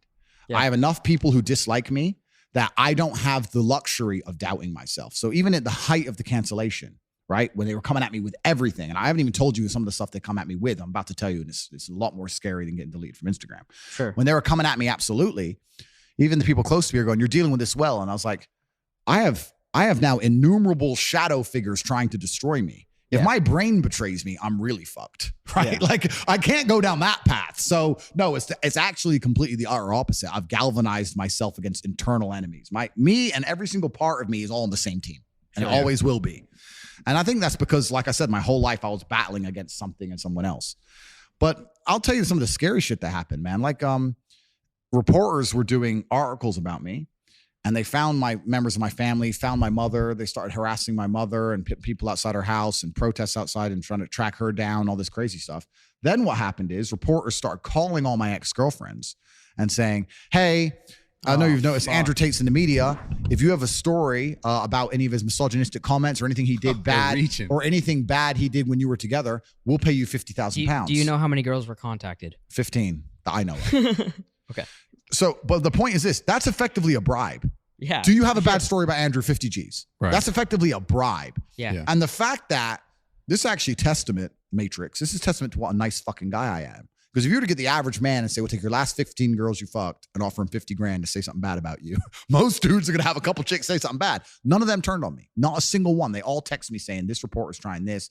Rolling Stone's trying this. They turned on the Daily Mail's trying this." They all just found my number and told me and just said, "Look, they're trying this, da-da-da." They all told me, luckily. 15? 15. But this is what's genuinely truly crazy. They've somehow tried to convince the world that I'm the face of misogyny and I'm somehow dangerous to women. There's not a single woman, not one, who's come forward. Name the woman who's come forward saying I victimized her. Name one. I don't know. There's not a single woman saying anything bad about me. There's a lot of shit said about you. But wait, I was curious. Like, there's no actual besides the clips and there's nothing. Like they talked about you got like raided or some shit. Yeah, we can talk about that. Like, what was that something that actually happened? Yeah. So I effectively got my house, and I do actually think this was a large part of my cancellation. I don't think I would have got canceled if it wasn't for these rumors of human trafficking and shit.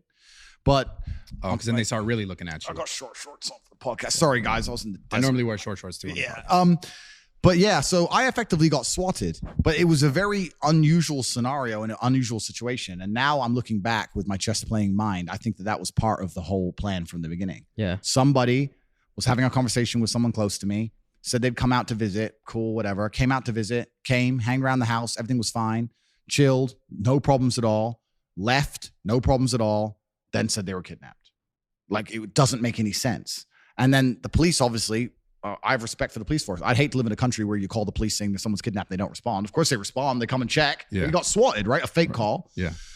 The story was that her boyfriend found out she was there and he thought she was. I heard these different versions of the story, but the truth is the police came, saw the CCTV, saw that she came and left. She went and got pizza. She went and got Uber. This is bullshit. Threw it out.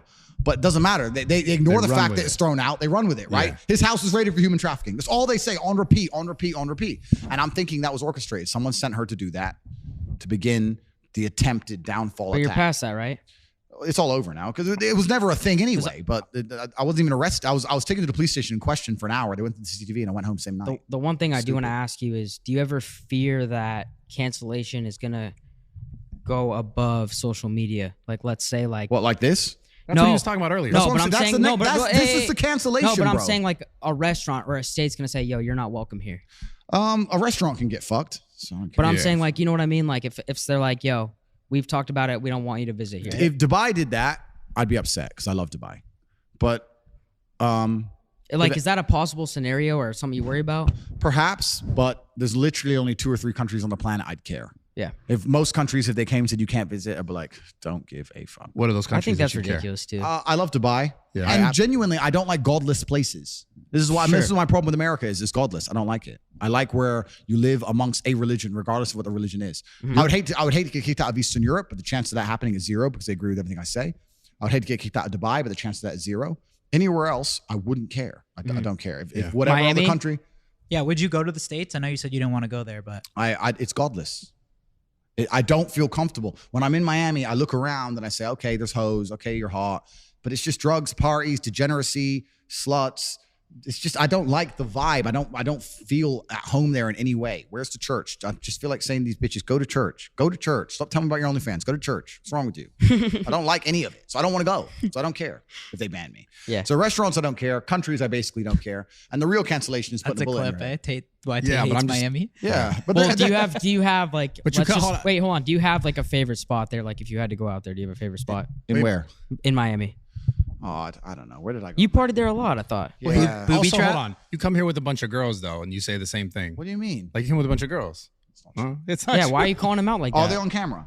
No, you're right. You're right. They're not on camera. What are you talking about, bro? That's fair. But no, but it's just America's just not a place I feel an affinity to. I'm not really interested in, and it's the seat of most of this garbage. It's the seat of the satanic garbage which is being inflicted on the world. We're in a war of Yeah. good versus evil. And if you look at some of the most degenerate things on the internet or on TV or things that are happening in the world today, they are coming from the United States. So I just don't really want to go there. I just don't feel an affinity to the place. Like if you were to look up the most crazy shit, it's some American every single time. Some For sure. 6-year-old decides he wants to do something. He decides he's this. Shootings. Murders. It's just like, why do I want to go? What's there? Like there's Lambo garages and nightclubs here. Like what is there in America? Nobody can tell me. Because there's nothing there. I don't want to go. Do you think you would have had the same success if you only came at content like from the positive male like enforcement aspect? That's a good question as well. And Joe Rogan said this, and he was quite right. He said, like, if I would have stuck to the male positivity and avoided anything that could be deemed misogynistic, I could have done better on the longer term. I agree with that. But I also think that relationships between men and women are such a large part of being a man and the male experience. And I also think that nearly every man, no matter who you are, whether all of us sitting here or everyone watching at home, has had a fairly similar life path. We've all grown up, fell in love with that bitch in school. She wouldn't fuck. She fucked someone else, fell in love with her first girlfriend. She cheated, heartbroken, whatever. We've all had a similar story, right? So we all have an affinity to it.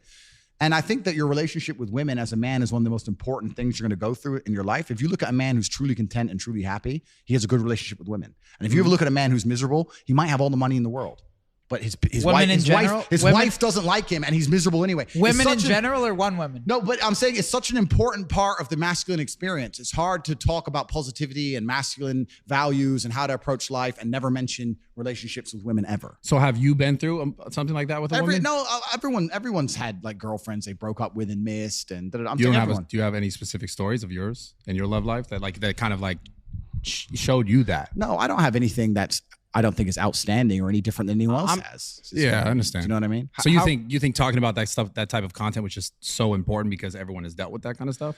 I think it is. I mean, like another thing I do is I react to a lot of the questions I'm asked, and I can say you that 80 to 90% of the questions people ask me, whether it's a super chat or it's a Q&A or if it's live, is related to in some way a chick.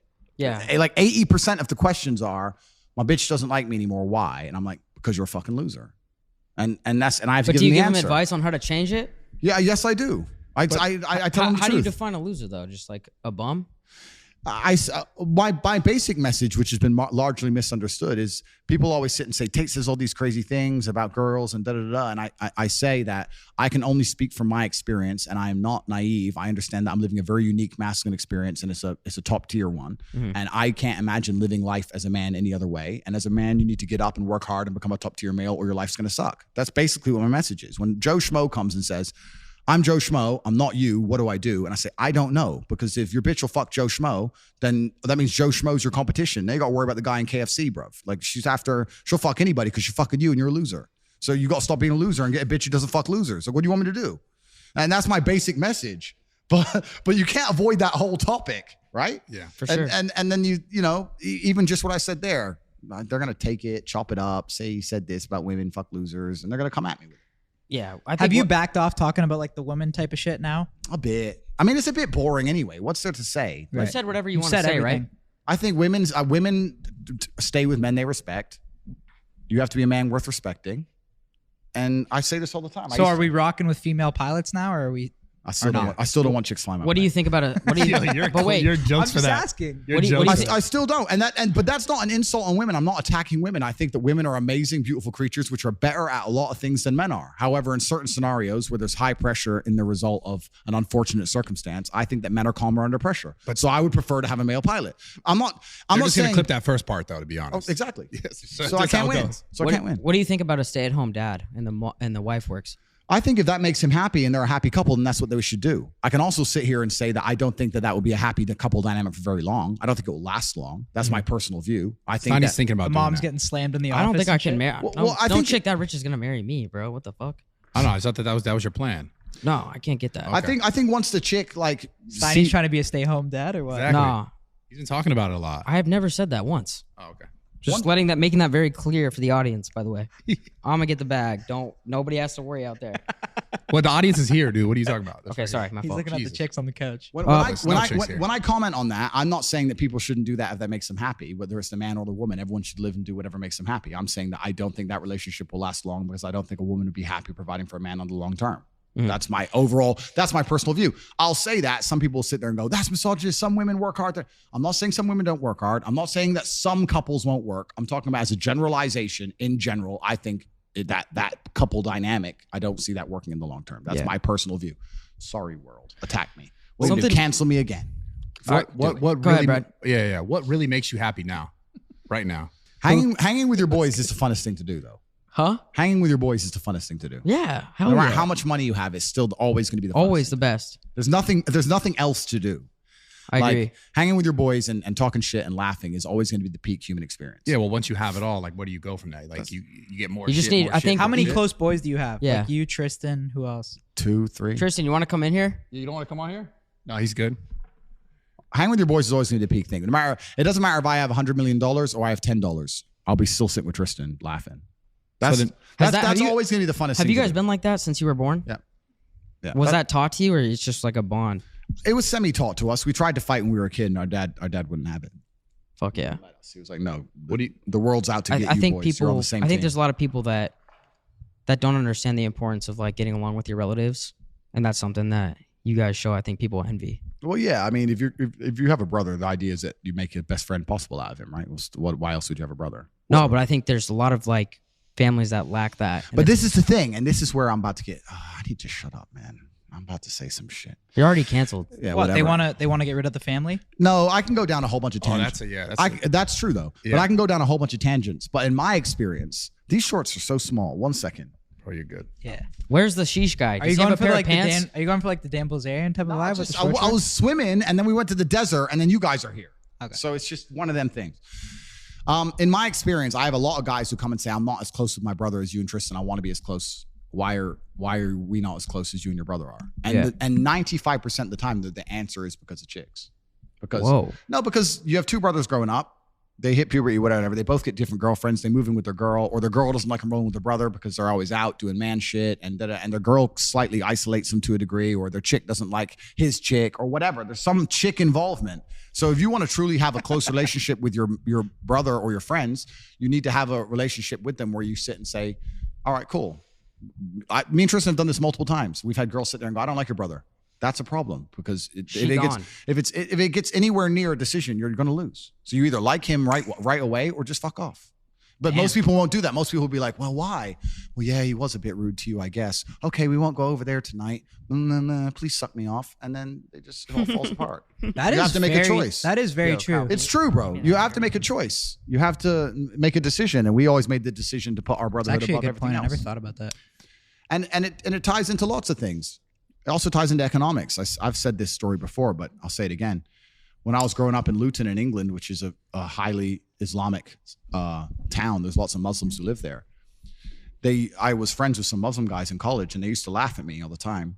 One of them was like 19, worked in Tesco and had a Ferrari. I was like, bro, how do you have a Ferrari when you work in I think he worked in a chicken and chip shop. He worked in like a fast food restaurant and had a Ferrari. I was like, how do you have a Ferrari when you work in a fast food restaurant? He said, because I got 9 brothers and we all work together and we share the car. I was like, okay, but why do you share the car? He said, no, you don't understand.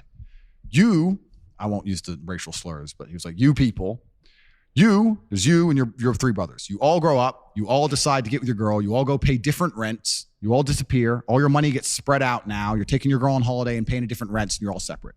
Me and my 9 brothers live in one big house. If we meet a woman, she moves into the house. The men are all focused on making money. The women are all looking after us, cooking, cleaning. You got 9 men in the same house trying to pool their incomes. That's why we own the houses you rent from us. It's different. Brotherhood first. It's different. You people don't think that way. You fall in love. You fall in love with some bitch and you run off. You go pay her rent. Sure. It's like a different mentality, and that's why they win. I think it's funny because a lot of people that have talked about you say, I agree with a lot of things that he says, but there's those 2 things that I just can't agree with. Boo-hoo.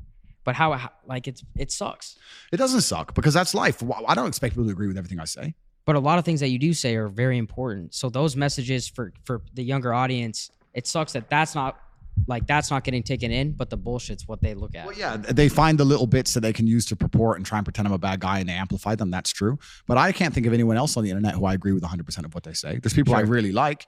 And yeah, we're living in a world now where people are asinine. They have the slave mind. What's interesting is there's a guy who's built a TikTok account and I think he has like 1 million followers. And what he does is he walks around college campuses asking people if they've heard of me and then if they like me or not.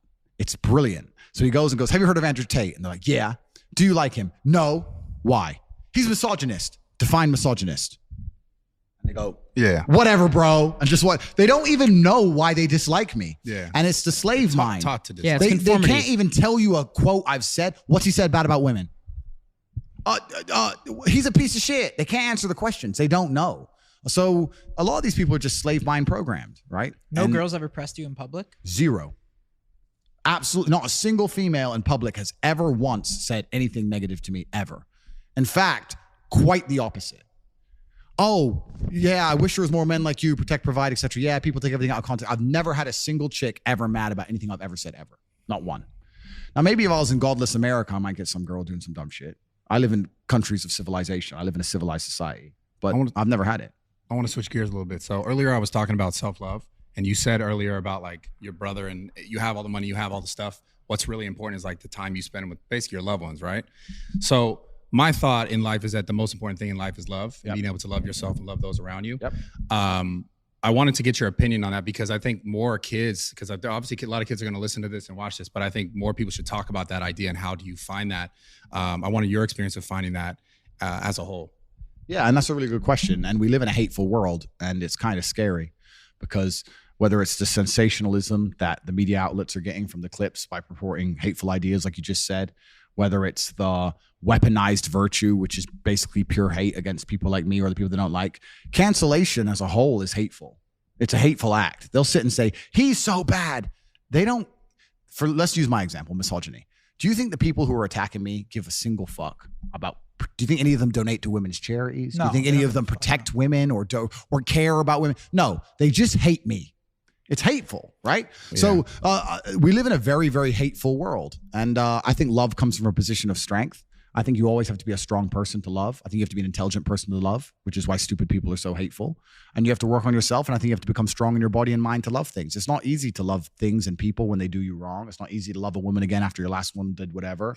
It's not easy to do it. You have to be a strong individual. And that's why I think love comes from strength, which is why I always say strength is so important mentally and physically. I say that all the time. It's all I talk about.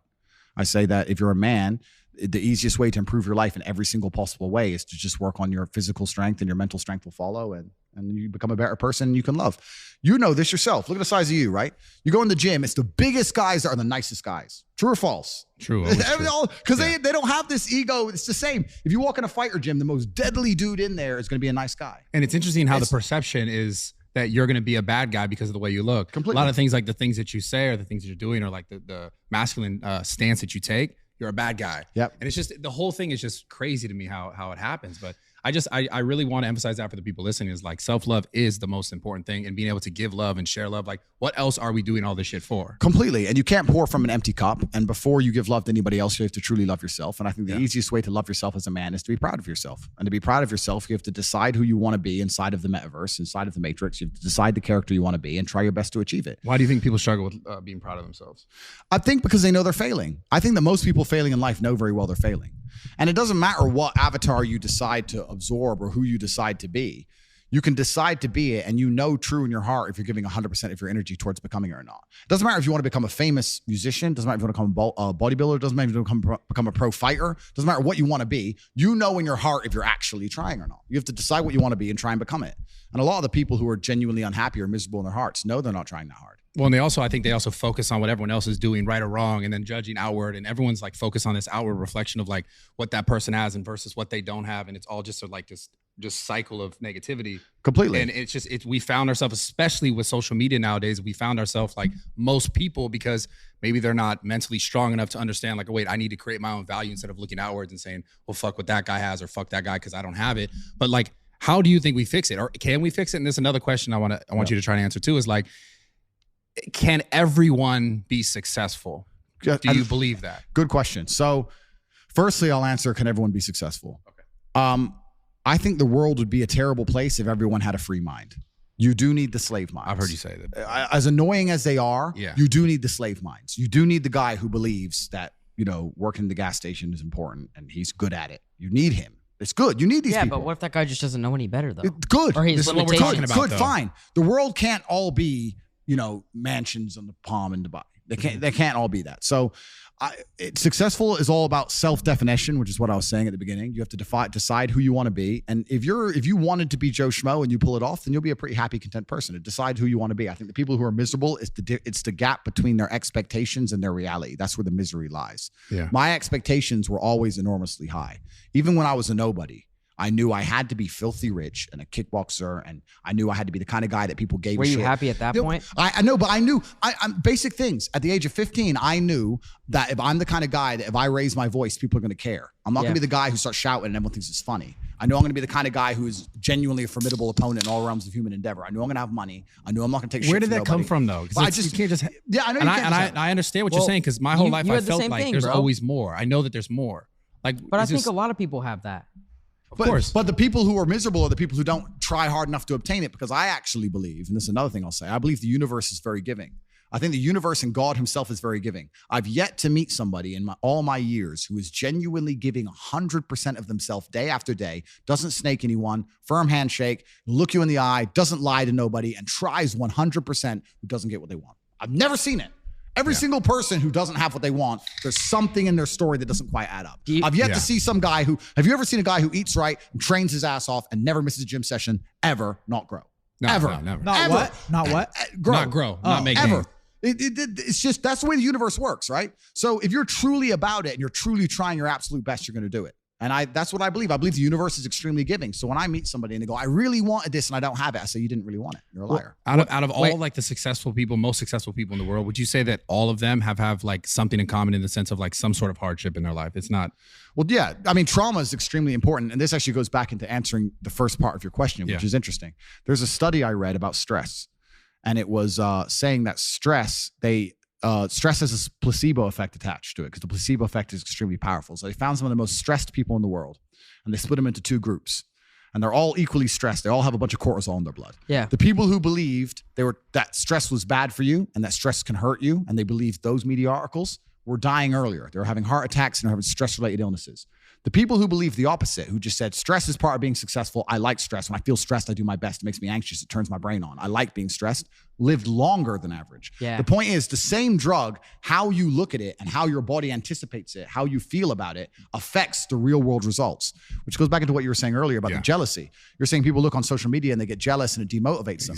That's because they decide to be demotivated by it. Do you know what happens when I get jealous of somebody? I fucking beat them. Yeah. If I look at somebody who has something I ain't got, I will take it from them by hook or by crook. Well, when I watch other people on social media and I see someone killing it, like whoever it is, someone that fires me the fuck up. I love it. I wish someone could make me jealous. It's hard now. I got everything. I wish I could look at somebody and go, fucker, I'm going to beat you. Would you say jealousy is the number one? Like, because a lot of people reach out to you, right? Would you say that's the number one spark for motivation? Well, I don't think motivation is a real thing. I don't believe in motivation as a concept. I think discipline is real, and I also think discontentment is real. And I don't think it's possible for anybody to stay in a scenario where they're truly uncomfortable. If you fall asleep on your arm and your arm really starts to hurt, even in the deepest sleep, you're going to wake up and move your arm. If you sit there and your life has been in a rut for 7 years, you are semi-comfortable in that rut. Sure, there's days you're pissed off. Sure, you're semi-annoyed by it. But there's also days where you just play video games, eat pizza, and you're kind of cool with it, and it's no big deal. If you were truly unhappy and uncomfortable and discontent with your scenario, you wouldn't be in it. So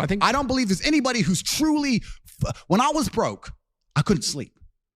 Yeah. I'm not saying that. Please understand me. When I was broke, I couldn't sleep. I'd be trying to go to bed thinking, how the fuck these people have Ferraris? I want a fucking Ferrari. I couldn't sleep. But what were the first steps that you took when you're like, yo, I got to fucking change my life? What was the first thing you did? So people out there that might be going through it. But I never had to like change my life because my life was never wrong because I always knew what I wanted.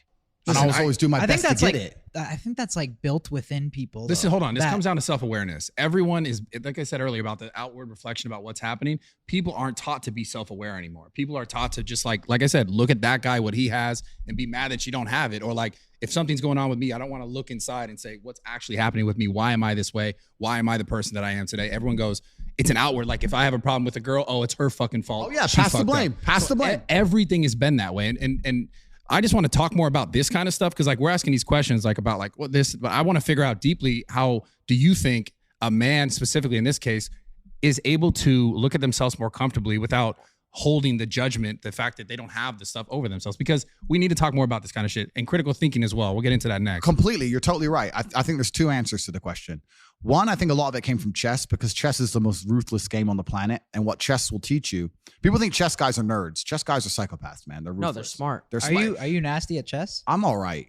I'm not. What's your best like game, like strategy? My ELO for anyone who knows chess ratings is like 1800, which is it's all right. It's a pretty average considering my father was a grandmaster. It's not even that good. But I was 1800 when I was 8. I got no better, right? Okay. So because I stopped playing, but chess teaches you that no matter how, chess teaches you that if you lose, at some point you made a mistake. It doesn't matter if it's the smallest mistake. It doesn't matter if you just took too long to think to make the right move and you ran out of time on the clock. At some point, you fucked up for you to lose that game. It's 100% accountability with no luck. That's what's so important about learning chess. That's the first thing. And the second thing is you need to, as a man, adopt the mindset that absolutely everything that happens to you is completely and utterly your fault, whether it's good or bad. And most men don't have that. Most men don't have that. When the Matrix was attacking me and they were destroying me, when they're calling up my exes trying to get fake fucking charges on me and put me in jail, when they close my bank accounts and I use $10, $11 million, when they ban me across all social medias and lie about me, when they harass my family, I'm sitting there going, this is my fault. All of this is me. I got here. It's my fault. I'm not going, that was unfair. It was orchestrated. The NGOs worked against me. Because that is not helpful. So it's accountability. It's 100% accountability in all things. But also when I go out there and I start the Bugatti, it's like, that's me. This is my fault. The car is my fault and the big house is my fault and everything that ever goes wrong is my fault. And the failures. Yeah, absolutely. You have to take complete and utter accountability for everything. You can't make excuses ever. Yeah. There's never an excuse. And you're right. People try and put things on the outwards on the outside. It's interesting. I remember watching Forrest Gump about 5 years ago. I was on a plane. I can't remember where I was flying. And the beginning of Forrest Gump has a scene in it, which I don't think many people actually have ever analyzed or anticipated or understood what the scene means. But when he's sitting on the bench at the beginning, think about Forrest Gump. He's sitting on the bench at the beginning and there's a feather blowing. Yeah, you nailed this shit. Yeah. And then it lands on him and the movie begins. Yeah. What they're saying with that is Forrest is the feather and life has just pushed him all over and put him in all these unusual scenarios. Life has directed him everywhere. Yeah. That's what it's saying. Sure. And if you're going to be the guy and you're going to allow life to happen to you and you're not going to happen to life, then you're at mercy of the wind. Perhaps it might work out okay, but it might not, right? So you have to be the guy who goes, okay, the wind's blowing in this direction. Fuck them. I'm doing this. You have to come to life. You can't let life come to you, because if you let life come to you, then you're going to be living inside of a matrix and a system which is designed not for you to live your best life. It's designed for you to comply, and it's not for your benefit. How do you think men can build more confidence in like deciding their life instead of just letting it be decided for them? Yeah, so they have to take absolute responsibility, which is the first thing. The second thing, they have to get competence, and competence is going to allow you to have confidence. You're not going to be good at shit if you're bad at shit.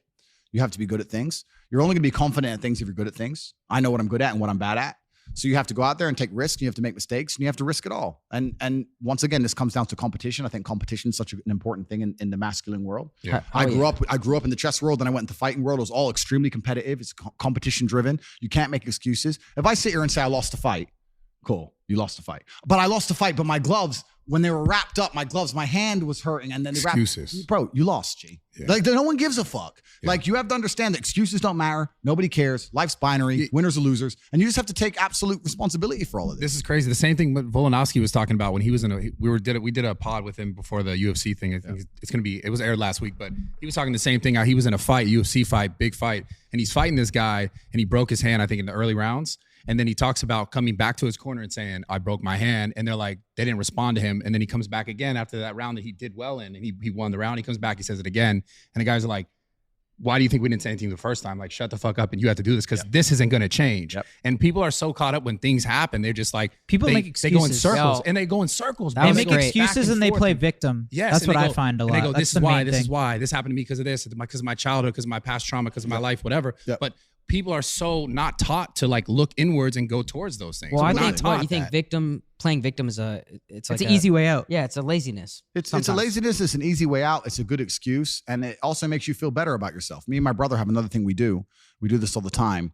If either of us are ever complaining about anything, we shut each other up by saying, do you want therapy? Because if you don't want therapy, what are you talking about it for? Sure. And the main reason people complain about things is to get a dopamine rush, right? I'm unhappy, but if I sit there and I complain about it and you give me a little bit of sympathy, I feel better, Yeah. right? So you get dopamine. That's why they're complaining for dopamine. If someone comes to me and complains about something, the best thing I can do for them, because I'm a philanthropic, nice man, because I'm Mr. Nice, is tell them to get fucked. I don't care. Shut up. Yeah. That's the best thing you could Figure do. it out. When your friend comes and goes, bro, and this girl, and I really miss her. Like, I understand, bro. She ain't coming back. She's fucking next guy. Yeah. Shut You up. got to apply that to Shut Steiny, up. yeah. So I'm trying to sit here. Steiny needs that, dude. Just what do you want to talk about it? Do you want therapy or do you want to go fuck some pussy? I What do you never wanna do that. Yeah. But Bro, you that's feel why bad for people- yourself all the time. What I are you turn that talking into about? motivation, bro. What the fuck? Next time Steiny complains, now I know what I'm But saying. Straight up. but this is why people complain. They complain to feel better, and then this ties into who your social circle is. Does your Bro, this Yo, is keep going. He fucking needs this. insane. Yo, Why are you trying to turn this go on like me? this. Look. What? Go This like is how he gets Look, all buddy buddy. Watch. Go Go like point at this. him? Go like this. Go like this. Hey, we got you, dude. And then keep going. Keep going.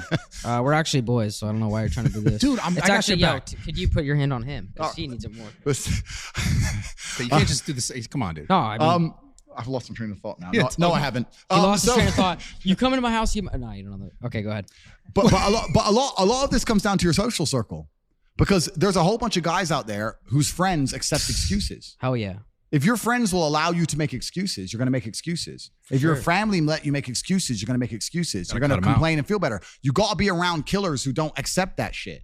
If me and let's say me and 3 friends, there's 4 of us, and we all decide to do 10,000 push-ups a day, and all of us do them except one, there's no words inside the human language, there's no sentence he could possibly construct, no matter how compendious or concise or how intelligent the man is, that will allow us to forgive him for failing. You failed. Oh, but I was busy, da-da. We did them. You're a bitch. Shut up. We don't accept excuses. That is it. It's true. So Yeah. next day, he's going to go, well, they ain't going to listen to my bullshit. I better just fucking do it. How do So you that's the bottom line. It's So- all who you surround yourself with. Yeah. It's so 100%. cliche, but it's so true. facts? Yeah. But there was a point where you were the most searched guy on Google, right? Yeah. Is there ever a point where you were like, I'm getting content, or do you always like? How do you strive for more? Bro, that's innate inside of me. We talked about this. You're the most viral sensation in the shortest amount of time, I think, of all time. Of all time. the way So we were how talking about that. How do you fucking stay motivated when you're I like, haven't I'm the missed man? a day of work in 10 years. I've never had a day off. Maybe I've had days where I've gone driving in the supercars and I've only done 2 hours work instead of 8 hours. I've never had a day where I thought, fuck it, I'm not going to work. Never once ever. Is that- My screen time on my phone is 9 hours a day, every fucking day. I do not miss a day of work ever. If I'm the most viral Googled man on the earth, it does not change a fucking thing. I am working. Earth must be conquered. The Matrix must be attacked and shattered. I do not stop. I will not quit. I will not surrender. I am not that person. I have zero interest in rest or respite. It's bullshit for cowards. Even the idea of resting aggravates my mind. So what I'm supposed to do this? Wait, let me practice. Sure. Yeah, that sucks. No, but is there? That sucks. Bro, I got shit to do. Like, Yeah. Give me, I can't even contemplate the idea. People say to me, if I had your money, Tate, I'd just go chill. That's why you'll never have my money, dummy. Well, Because here's you my just want to question go do to that, nothing. though. I don't want to do nothing. Do you I want have- to do shit. Do you have goals that you like want to accomplish that you haven't yet accomplished? I don't even have goals. I don't even make it. I don't even write down goals as such. I just do the right thing every single day, and it compounds and it's momentum. Like if I were to go in the gym and say I want to, I mean, sure, maybe goals are good. I don't know. Everyone has different methods, but I don't go in the gym going, I want to get this strong by this date. That I just go, I'll go to the gym and I just fucking train as hard as I possibly can. And the next day I just go in the gym and train as hard as I possibly can. I just do what I'm supposed to do. Yeah. Like I said earlier, the universe is absolutely and utterly extremely giving. If you're the guy who does what he's supposed to do on time every fucking day, and you don't quit, you don't give up, and you just continue to do it, they'll give you what you want. I've never seen anyone fail that way. I've never seen anyone go, I really want it, so I'm going to go get it, and then fail.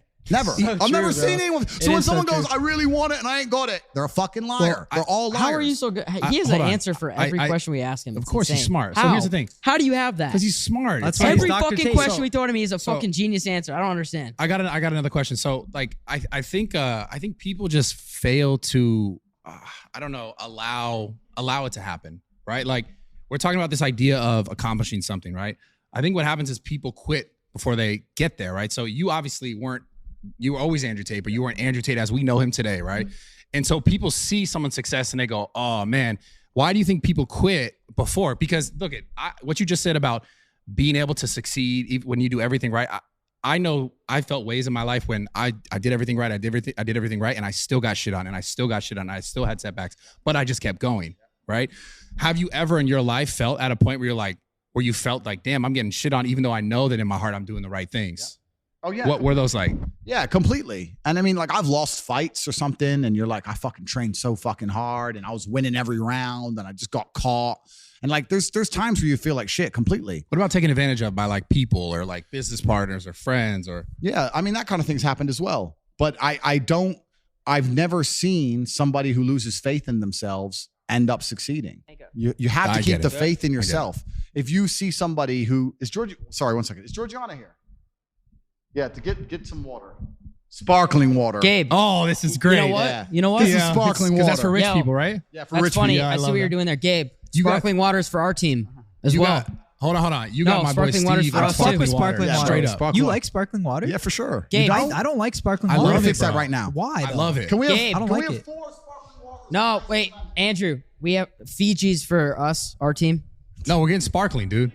We have our guy too. Just so you know, I know you're trying to flex. You got Gabe, Fiji's. Anyway, That's top Z right there. That's like he's lowest letter in the alphabet. top Yeah, Z. top Z. Yeah. Steiny's clipped, bro. Yo, If we you want to lose- do one if thing you though. lose faith in yourself, Yeah, if the finish this. Matrix if you allow the Matrix attack to convince you to not have faith in yourself, you're never going to make it. Have you ever seen anybody who's done anything fantastic and they didn't have faith in themselves? When they got to Never. the top, they go, I just don't know. Da-da. Another thing that's interesting is I've never seen anybody do anything on accident. This is what's actually very interesting. When somebody tells me their goals, I ask what their plan is to achieve their goals, and they never have one, and it's fucking dumb. Wait, If didn't you just say you didn't have any goals? No, I don't. But I'm saying if someone has a goal, I say, Yeah. well, what's your plan? And they haven't got a plan. I've never seen anyone do anything amazing on accident, is my point. Fiji. So you just said you've gotten so far. You don't have any plans. No, but it's certainly I know what I'm supposed to do, and I do it day after day. I don't have a predesignated goal by this date, but I Okay. know I want to become stronger, so I just train. For example. Got it. But what I'm saying is I've never seen anybody do anything amazing by accident. So Sure. what this extrapolates out, let's use the gym and money, right?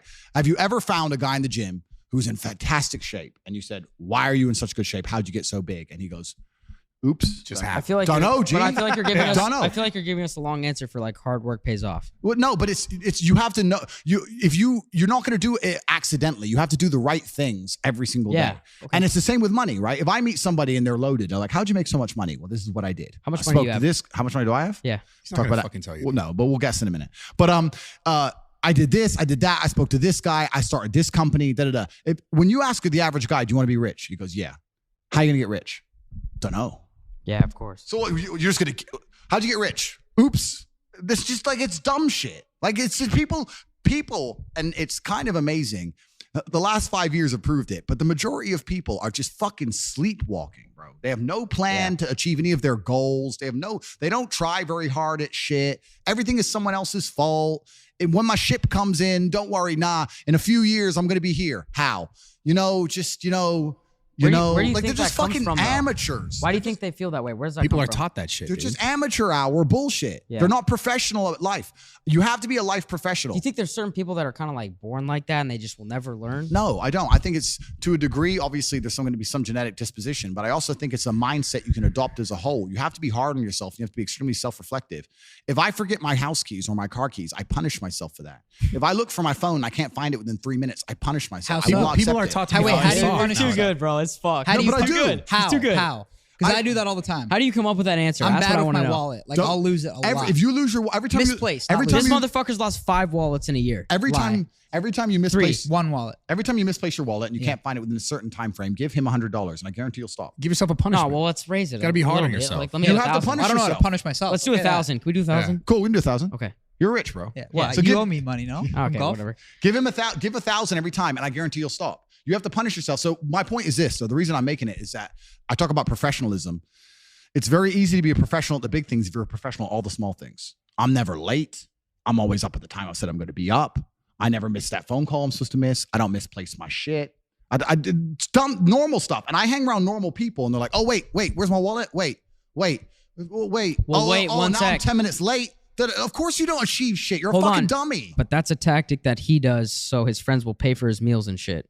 What the fuck are you talking about? You're the Mr. I forgot my wallet guy. Don't you even I use dare. Apple Pay, you fuck. Okay, but places that don't What the take fuck Apple are you Pay. I'm talking telling you right about? now. You're the guy who takes fucking chains and jewelry from Steve and you pretend like it's yours and you hit on chicks. Why are you want getting me so triggered? You want me to go hard on you? No, but don't Is that get what you want triggered, right bro. now? We're having you fun. attack me, I'm gonna get you back, bitch. Can I borrow your card, Morrow? Which car? Which one? Which car? Which one do you think? Well, there's a Bugatti and a 765 outside. I want the motherfucking brown Bugatti. Let me tell you the interesting story behind that 765 because I know you don't care, but I'm gonna tell it to you anyway. Oh, I do want to know. Is it really $5 million? The 765 or the Bugatti? Yeah. No, the $5 Bugatti, million Bugatti. The Bugatti was 5.2. Who spends that on a car? Me, top G, 5.2. 5.2 million. What is it? A one of one or what's the? No, this one of 60 with every single fucking option. Now, Are I don't you want to friends with anybody else who owns one? No, I don't know anyone else with a Pure Sport. A couple others have Chirons, but that's a Chiron Pure Sport. And then the options are on top. I don't want to piss Bugatti off by saying how much the options cost, but if you say like, I want red calipers, they're like, yes, no problem, sir. Cha-ching. Everything costs money.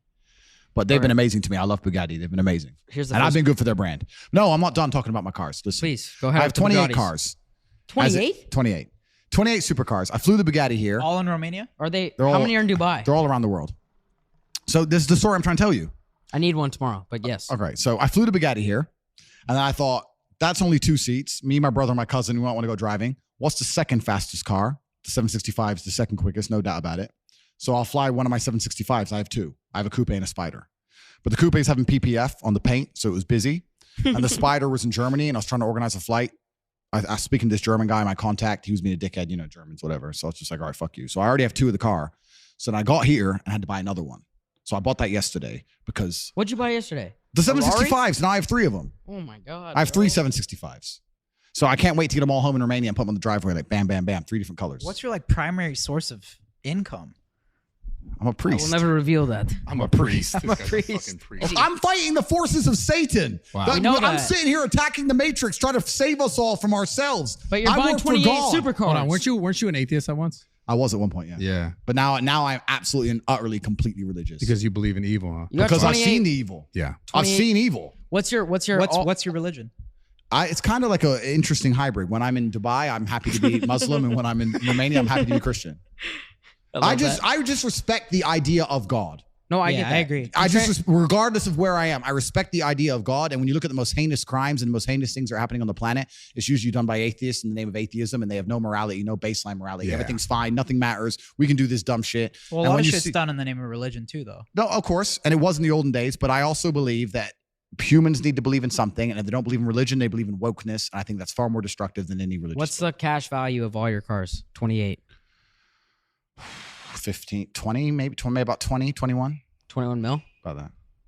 Yeah. God damn. These are the viral. And, these are the viral what questions can you're we? asking him now. Yeah. Well, what can we borrow tomorrow? Nothing. Why? I just Isn't that the Top G way? Take care of your boys. We're in a circle Yeah, right what here. the fuck? yeah. It you goes know, Tristan, Not gonna let me drive the me, Bugatti? Kyle. Sorry, bro. Me? Sorry, G. I mean him? Like me? No. Yo, why Sorry, are you G. trying to throw shade? We The got only some. person who's ever driven it is actually, besides me and Tristan, is actually a girl. My That's What? See, Yeah. last fucking pod you said Oh, no you're girls so are jealous. going I'm not that gonna way. let you correct you. Capper, cap artist. That's why I said it. Give my boy That's a why I cap said artist. it. What did Piers Morgan do to you? That's why I said it. Yeah, now you're changed. conforming. No. Here we go. I'm about to finish. First play by Rumble. Can I finish it? Go ahead. My personal assistant, who's worked for me for 8 years, moved it a meter. She moved it about a foot to get the other car out for the first time the other day. So this That's is it. driving it. Okay. She just reversed it like this? Yeah. That's it. Yeah. Okay. Little So valet my move. personal assistant of 8 years moved the car by about 15 inches. Besides that, it's me and Tristan. It's a start. All right. I mean, I don't even No, want to that- ask. at I the feel start and embarrassed the end. asking these Let's ask. Go. What are you embarrassed to ask, dude? because they didn't come from me.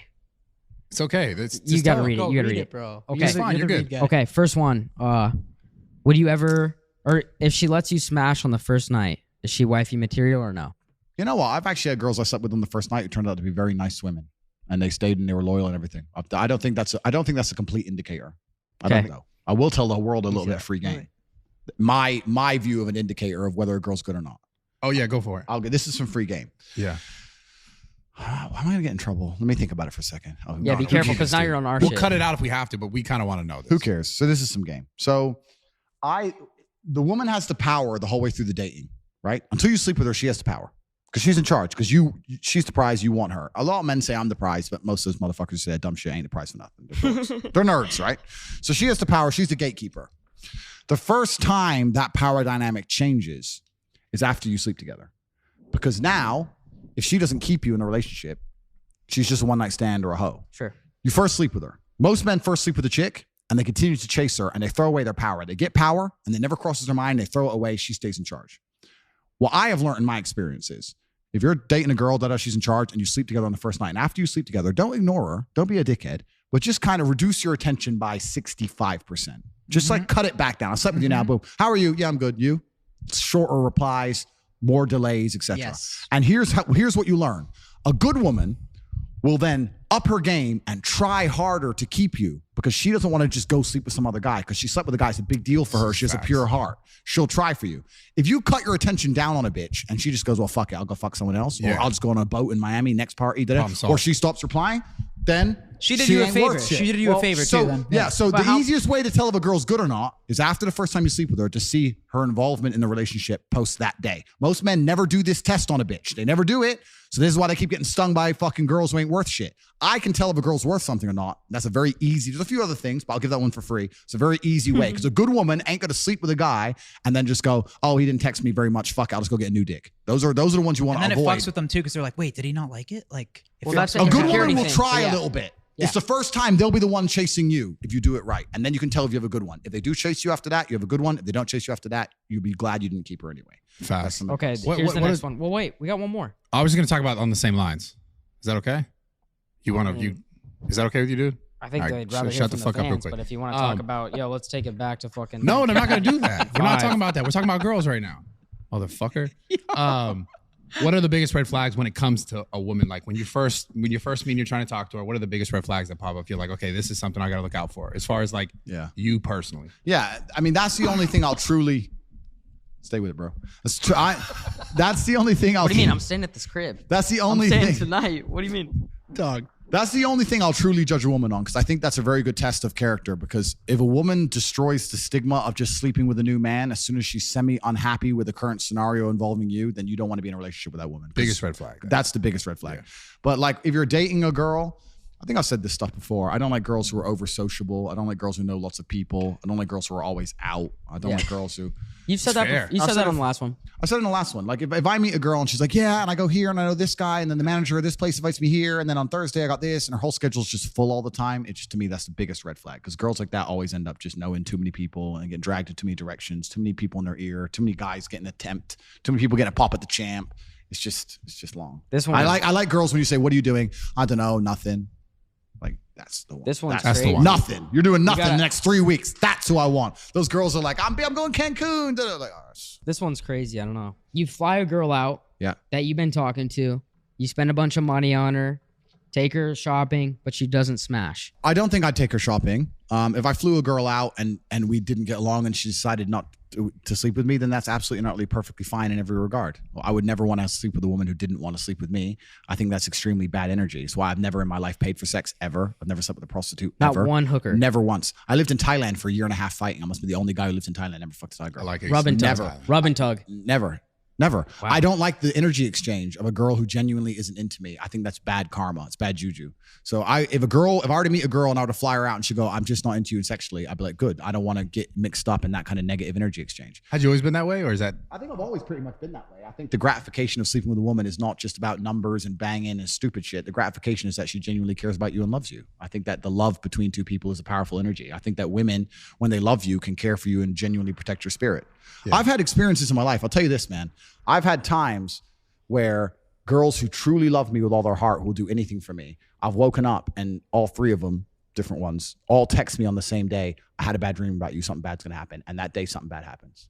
Oh, If yeah. a woman truly, truly loves you and truly cares about you, they have a degree of power and protection that's important. I don't want to mess with or be around a woman who's not infatuated with me. Sure. Any woman who I'm going to be with, I'm going to be her at the center of her world. If I don't answer, she's panicking. If something bad happens to me, she's like, if I go to jail, she'll be there. I'm not going to be with some bitch who's like, yeah, he's cool. But is that you? I think that's just negative. I don't Is that do you that. or her? Every woman who's around me, I am the center of her universe. Is that you that makes her like that, or is that her naturally? Well, that's a good question. Obviously, I'm me. Yes. I'm me. But I think that if a woman truly understands in many different areas that they can hand their life into your hands and you can take care of them, including financially in every single way, Yeah. then you're going to be the center of their universe. You're their everything, right? Sure. If you were to disappear one day, their whole world would collapse. Their social circle would collapse. Their finances would collapse. Their worldview would collapse. Their protection would collapse. The places they go, where they're staying, everything would just collapse. You're the center of their world. That's the kind of girl I want to be associated with. If I was with a girl, just like she had her own life and I had my own life and we kind of linked up, that's not my thing. I'm not interested in Do you think you're the best guy at podcasts? top G? No, Going on guess? Do you think you're the best? But what was the original question? Because Hundo. we've gone off on a tangent. What was the original question? Bush or no bush? No. What do you do if you fly a girl, take her shopping, and she doesn't The original smash? question I wanted to answer, the question I want to answer is the reason I wouldn't, oh cool. The reason I wouldn't take her, the reason I wouldn't take her shopping before Let me see the other question. we slept together is I just think that's a negative frame to set. I don't think that's a good frame to set.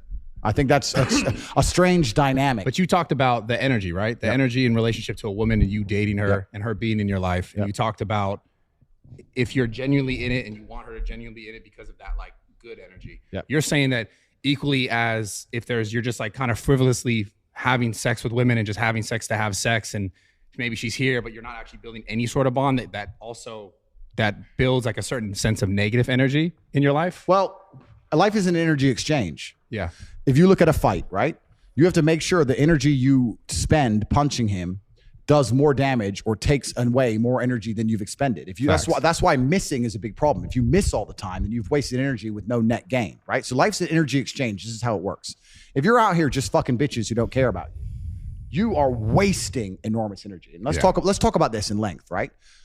We can talk about it first financially. You're going out, you're spending money, you're taking her out, taking her dinner, you're spending money. That's the first thing.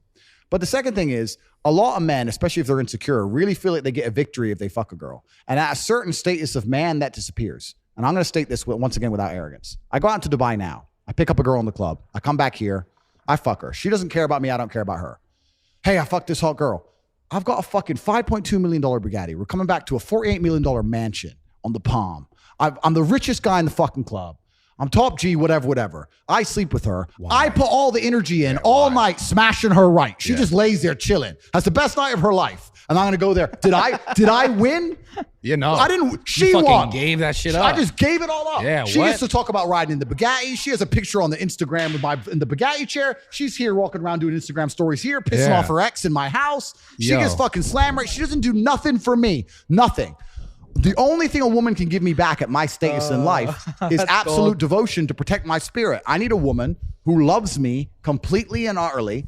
I don't expect her to have financial incentive to look after me. I don't expect her to be physically capable of dealing with my problems. I don't expect her to be my problems are very complex. I don't expect her to be sitting there on a computer trying to work them out. I expect her to sit there and go, I love you so much. I'm just worried about you and I just care about you. Everything's about love. It's all about love. What if Now, that's what I want because that's a fair exchange. I can take a woman all around the world, spend a bunch of money on her. I can be top G, spend all this money, give her a life she could never see. If I am truly the center of her universe, she is giving me value back. And that's why I'm not going to go out here and fuck bitches who barely care about me or just famoosa bitch in a club for a one night because she's winning. It's like throwing money down the drain. What if Kim Kardashian slides in your DMs and says, "Hey, Tate, I want a piece of that"? How are you responding? I'm kind of careful about talking about celebrities He's now trying to get the because TikTok I end right up there. meeting them all. A woman's job is, in my view, the women who mean the most to me are the women who truly protect my spirit by just loving me and caring about me and using their intuition to truly want the absolute love best this. for me. He's the That best is to so go. I fucking important. love this. I know. I fucking It's true, love though. this. He's the I goat. fucking love this. It's true. Yeah, you're the And goat. so We got it. It's important. And that's why if I meet a girl and she's half into me or some frivolous shit or if I had a girl, she had her own life, I had my own life, but she was hot, sometimes we smashed, I would see that as a net loss of energy for me. I would say, no, it's a net loss. I'm the one doing the work. I'm the one doing all the fucking work. Like I always will be. I don't know. Maybe some of these other dudes Even get if it's pegged like and shit. that? I'm the one doing all the fucking work. So it's just, why am I doing it? She's winning. I don't want that. I want it to be a mutual exchange. And that's why a woman who truly cares about me, it's amazing. I'll tell you how this is true in case anyone doubts me at home. Anyone thinks I'm talking shit. Next time you are next time you are seriously sick, next time you are genuinely sick and you're ill in bed, you don't call your boys. Who do you call? You call Oh a my chick. God, it's a fact. You call a chick. That's a fucking fact, It's true. dude. And Holy they, shit. And they sit next to you and they'll sit and get sick with you and they'll hug you shit. and they'll give you their energy and their love and you'll feel better. Yeah. It's a real thing. I When you're agree. sick, you notice it. I have that all the time. That's so true. Every when you're sick and a girl loves you, she will fucking come hit in her up. bed. and she'll make you better. We wouldn't do that. Like when No, a girl's sick, fuck I'm no. like, yo, What like the get fuck? better. I would do that for either of you. What? If you guys I needed wouldn't me do that when you're for you. sick, I would fucking show up. Really? Yeah. No, I but wouldn't like do that. We don't want you to cuddle in bed though. No, I don't want to cuddle, it's not but even that. I'll fucking I'm saying, Postmates. even if you're sick, you don't want your boys. You want a chick because they have a healing energy. Yes, They love bro. you. A sick blowy doesn't hurt too. That's true. Fuck that. It's a healing energy. So my point is that Okay. why only apply that when you're sick? Why not apply that to your entire life? Why not just every single woman who sees you? If I walk in the room and one of my chicks sees me walk in the room, I can see in her eyes like it's like Christmas. Yeah. That's what I want. I don't want just some bitch who's hot and I just fuck her. Jacob, That's a can you give me loss one of for those? me. I'm not interested in that. Tropical? So I Such a don't good pick perspective. up chicks anymore. I don't run out here Do picking you up chicks in have a Dubai. It's main boring. girl? I'm not going to talk about my personal life because I'll tell you why. It's Because fair. there's feral psychopaths who are out who have attempted to destroy fair. me. I So get I have to be that. very careful what I say now. No worries. So like, there's literally feral psychopaths who are on a mission to try and. Liam came in for a question Yeah. here. Oh yeah, run it. Go Oh, for no, it. no, no, I'm not blending it. I was gonna say, I just think this is the kind of stuff that I think is so important for young men to actually hear. And this is like just not talked about enough. The fact that like having relationships with a woman is not just about sex. Like, Absolutely. it's about also all this other stuff that we're talking about, the energy, like how you feel in it. And I was talking to the boys earlier about like, I'm trying to settle down. I'm trying to have a kid in general. But my biggest issue was always like just allowing myself to fully, in a sense, be okay with myself. Like Yep. I've struggled with that my whole life. Yep. And I'm kind of at a point in my life where I'm trying to like decide who the right person is for me to like basically have a kid with. Yep. Right? I'm 33 years old. Yep. And it's something that I really want to do. How do you know when is the right time, and how do you know when is the right person? And I was kind of talking to them a little bit about it, but I just wanted your perspective on this. That's a really good question, man. That's deep. it though? One. It's a good one. But it's, No, it is. I asked it though No, he because said that 3 I times. when I look for things, I look for everything you just said, which is like who's the person that you go towards that is like healing, that is like loving, is more than just pussy and some whatever, ass, whatever. So let me apply it to a slightly different scenario. Let's look at it from a business perspective, right? So I probably have maybe 90 to 100 people who work for me. And I would not, if I had somebody who wasn't very capable, but was absolutely and utterly dedicated and completely loyal, I wouldn't fire them. Whereas if I had a guy who's, no, I'm not saying they're complete useless. I'm saying they fuck up a bit in there, but they try their absolute best. They're loyal to the cause. They're there on time. They really give it their all, and perhaps they're not as capable as some other people. Okay. I think loyalty and absolute dedication is an extremely important thing. Sure. Yeah. If I were to have a kid with a woman, my biggest thing to look for above looks, above even her intellect, it would be two things. It'd be one, the family she has around her, and we'll talk about that why in a second. And two would be how dedicated she is to me. If you were to give me a woman and she was dedicated to me to the end, and I could see it. No matter what, I'm the man she wants. She only talks about how I'm the only man she wants. She doesn't want anyone else. That's what I'd be interested in having a kid with, because you never know what's going to happen in life. And if it all goes wrong for me, I can't be sitting in a cell thinking my baby mama's fucking somebody else. I can't handle it. So I need that dedication. The second thing when it comes to kids is family, and I'll tell you why. And this extrapolates out. This is actually very important, because When a man, I think a lot of the reason why men today, especially older men, are slightly a bit unhappy is there's always going to be a degree of rebel or a degree of adventure that every man needs to feel satisfied. And once you have a child, if you completely get rid of those things and only live and exist for the baby, especially when it's very young, when it's older, it's a bit different. When you exist only for the baby and become a second mother, you're going to be very unhappy as a man. You're going to need your time away as a man. And the woman's going to be stuck with just the baby and be unhappy. And in my experience, people I know, if you find a woman with a good family, like she has a sister who has a kid and her mom's around and the family unit's strong, and they say it takes a village to raise a kid. Yeah, you know, of course. if there's other women and because women are great with babies. They love that shit. So like, if you were to ask me if I had to have a kid, who'd be the ideal target? It'd be a woman with a couple sisters and a mom, and they all have young kids. And now she has a kid, and they get to do a bunch of kid shit together. And I don't really want to go see Frozen. It's bullshit. I'm out with my boys. I'm in the gym. They're doing the Frozen shit. Boom, boom. You need a good family unit, and you need someone who's dedicated to you. And then, bro, Brad, if she's Frozen's a 7, Brad, I shit. gotta ask something real quick. Wait. What if you really love this girl, right? But she has crazy daddy issues. What does that mean? Like she doesn't talk to her family. She doesn't talk to her parents. That's fine. I'm just talking about an ideal scenario. Do you make exceptions? Like, Yeah, of course I'd make exceptions, but you can also extrapolate that, right? So you can fix the problem. So let's say I found the perfect girl in every way, but she didn't have a strong family unit. I'd fix that myself. I'd go to Tristan and say, cool, who's your main chick? Bang. All right, these 2 chicks are going to live together. Bang, you knock her up. I'll knock my one up. Boom. Now she has her own family. Bang. Wait a sec. Bro, you're fucking crazy. Wait. That's too good. Done. It's done. You're not. did you have that planned? No, it's just the truth. Bro, you're a fucking comedian. Wait, Slim, That's get true. in here. But it's not 100%. I'll fix the issue, Bro. But you need women around you. You need the baby atmosphere. Boom, let's make it. But Bang, now you bang, gotta bang, convince. But now you gotta convince Tristan to have a kid with some girl that maybe he doesn't want to have a bang. kid. He's upstairs. Walk. Do this. Cool. Yo, you're so. Done.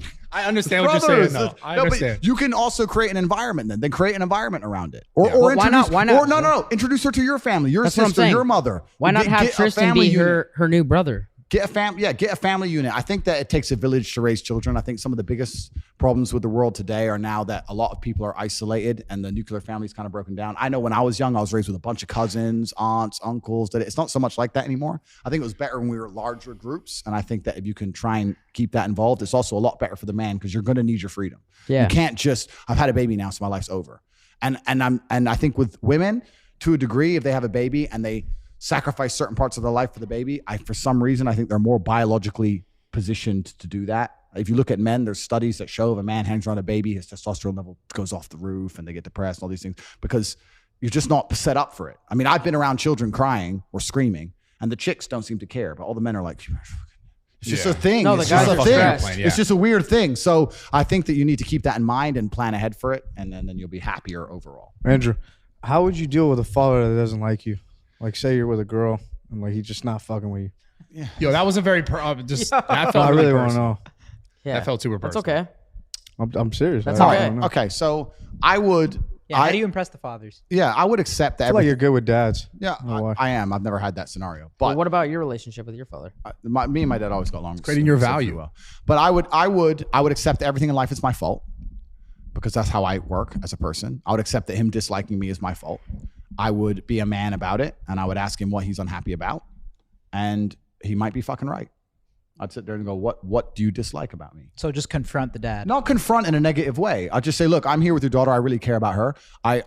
She's made it clear, or I get the impression that you're not particularly happy with me. Is there anything I can do? I just want to show you respect. You're a bit older than me. I want to show you enough respect to ask if there's anything about me that particularly upsets you. It's a power move. And because he'll respect you more. Men respect men who stand up for themselves. Yeah, 100%. So the first thing he'll do is respect you more for even asking instead of hiding away from the dude. If you say it in a respectful that way. You say it in a yeah. respectful way. And then he'll give you a bunch of answers. And then you have to be non-emotional and be professional. Listen to the answers. Don't get defensive and sit there and go, you know what? 70% of them are probably So what do you fucking think's right. better?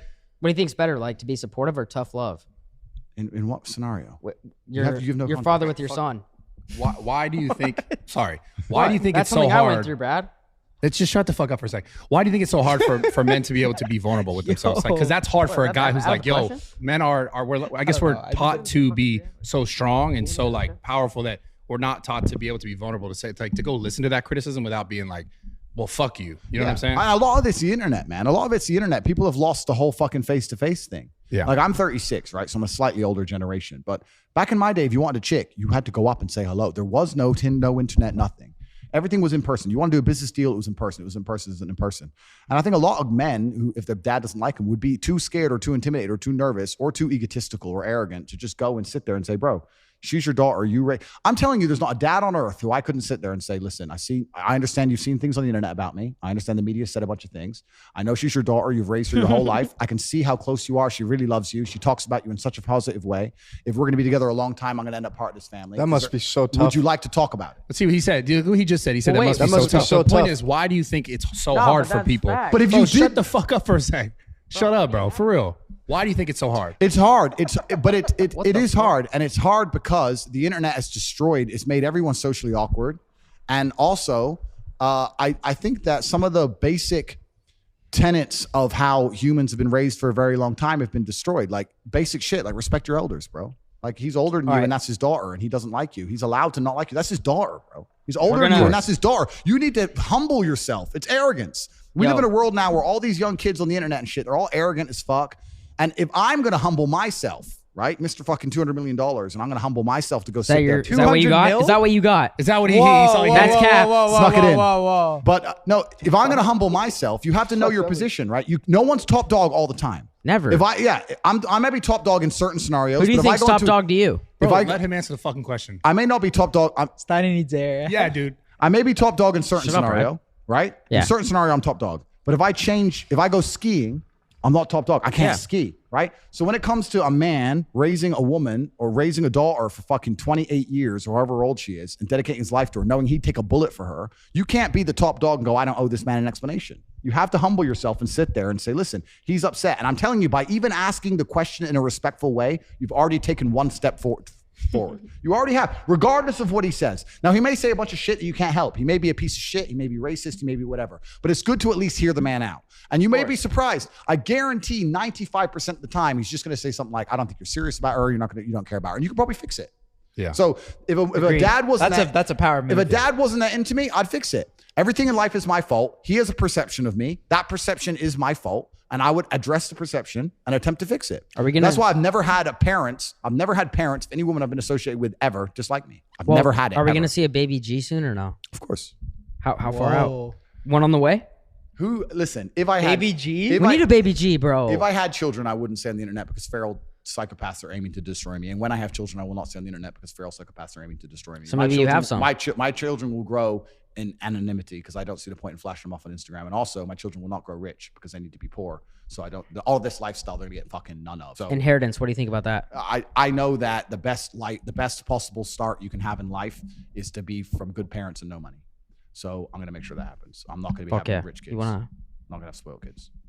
So so that's the answer. That's the answer. You can fix the dad shit. You can always fix it. No, you're the GOAT. I mean, that dad shit's so interesting. These guys are.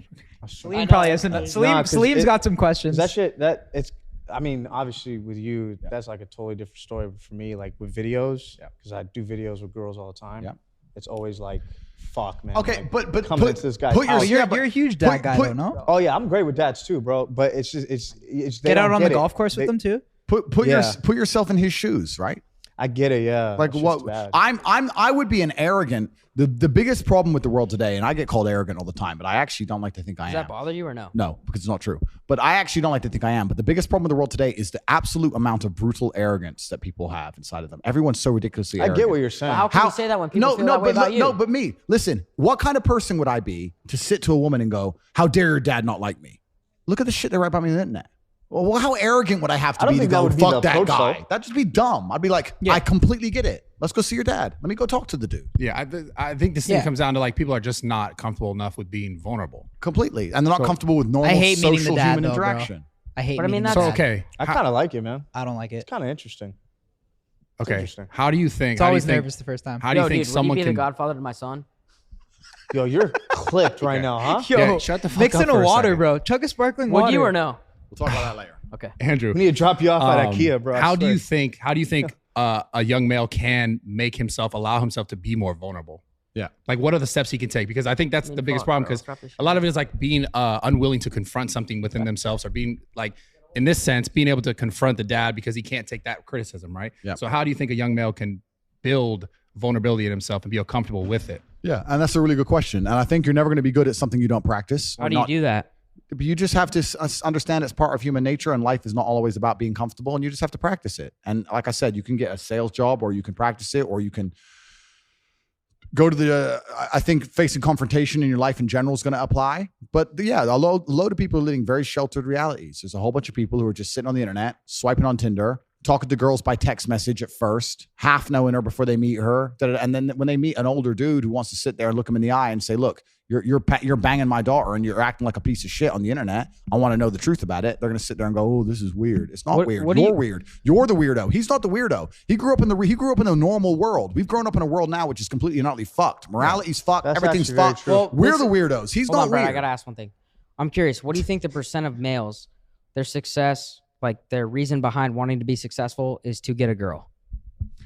I think that status signaling has been the same since the dawn of human time. Do you think it's more money or they want a chick? I think that status signaling has been the same since the dawn of human time. I think that peacocks have feathers for a reason. I think the reason the kings of old got gold and conquered land was for pussy. I think men have always been the same. We've always wanted to signal our status to get females. Yeah. And nothing's changed. Sure. We don't want the big house and the nice car because we want to walk around a huge house to go toilet, and we want to break speed limits. A lot of it is just a status signal to show the world, look, I'm important. Look what I've done. To be accepted. To be accepted. Why Yeah, do you it's status feel love, signaling. bro? But that's It's what I'm saying. status Why do you signaling. think guys are so afraid to say, yo, I wanted to be successful. I wanted to make all these millions to get a girl? But it's not about being afraid to say it. I think that's just I think that's a given. It's not about just to get a girl. You know what men also want? Men want respect of other men. Yeah. We want to be seen as we want to be respected, right? We don't want to walk into a room and not be respected. Sure. So there's a lot of things we do to be respected. It's the reason it's the reason he's so fucking big. It's the reason I fought. It's like you want to be respected. You don't want to walk in a room and everyone go, fuck this guy. Right? Yeah. You want to be respected by men and women alike. We're social animals. And this is why Alexander the Great conquered the known universe. This is why Genghis Khan conquered basically the whole world and said, find something else for me to conquer. Don't give a fuck. Find somebody and take it. Because you want to, I'm the top G. That's life. That's why I conquered the internet. Yo, Dr. Tate. Dr. Tate. You're the GOAT. Straight up. Like I mean, I grew up without a father in that sense. The reason why you talk about being big, like the thing that had me in the gym that made me feel like, okay, this is why this is so important to me, is because I wanted to be accepted.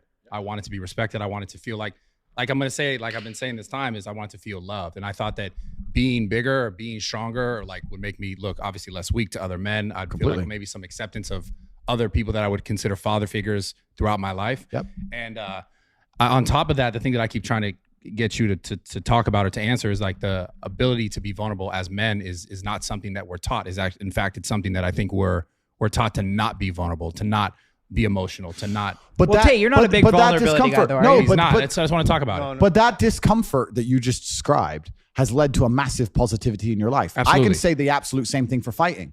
I decided to go out and learn to fight to the level I learned to fight because I had a couple fights in school and I won them, but it was kind of close. And I was like, that was too close for comfort. And I thought, fuck it, I'm going to go learn to fight. And it's absolutely often discomfort and trauma and bad things that will motivate you to go and do the most amazing things. Like we said earlier, you have to take the negativity and use it in a positive manner. Like we said about stress, it can go in different directions. I'll tell you right now, if you were to say to me, Andrew, you have to make double the money you're currently making, what's the number one emotion you want to feel to do it? I'd say heartbreak. Yeah. Stress? Break my heart. Break my heart. I can't sleep.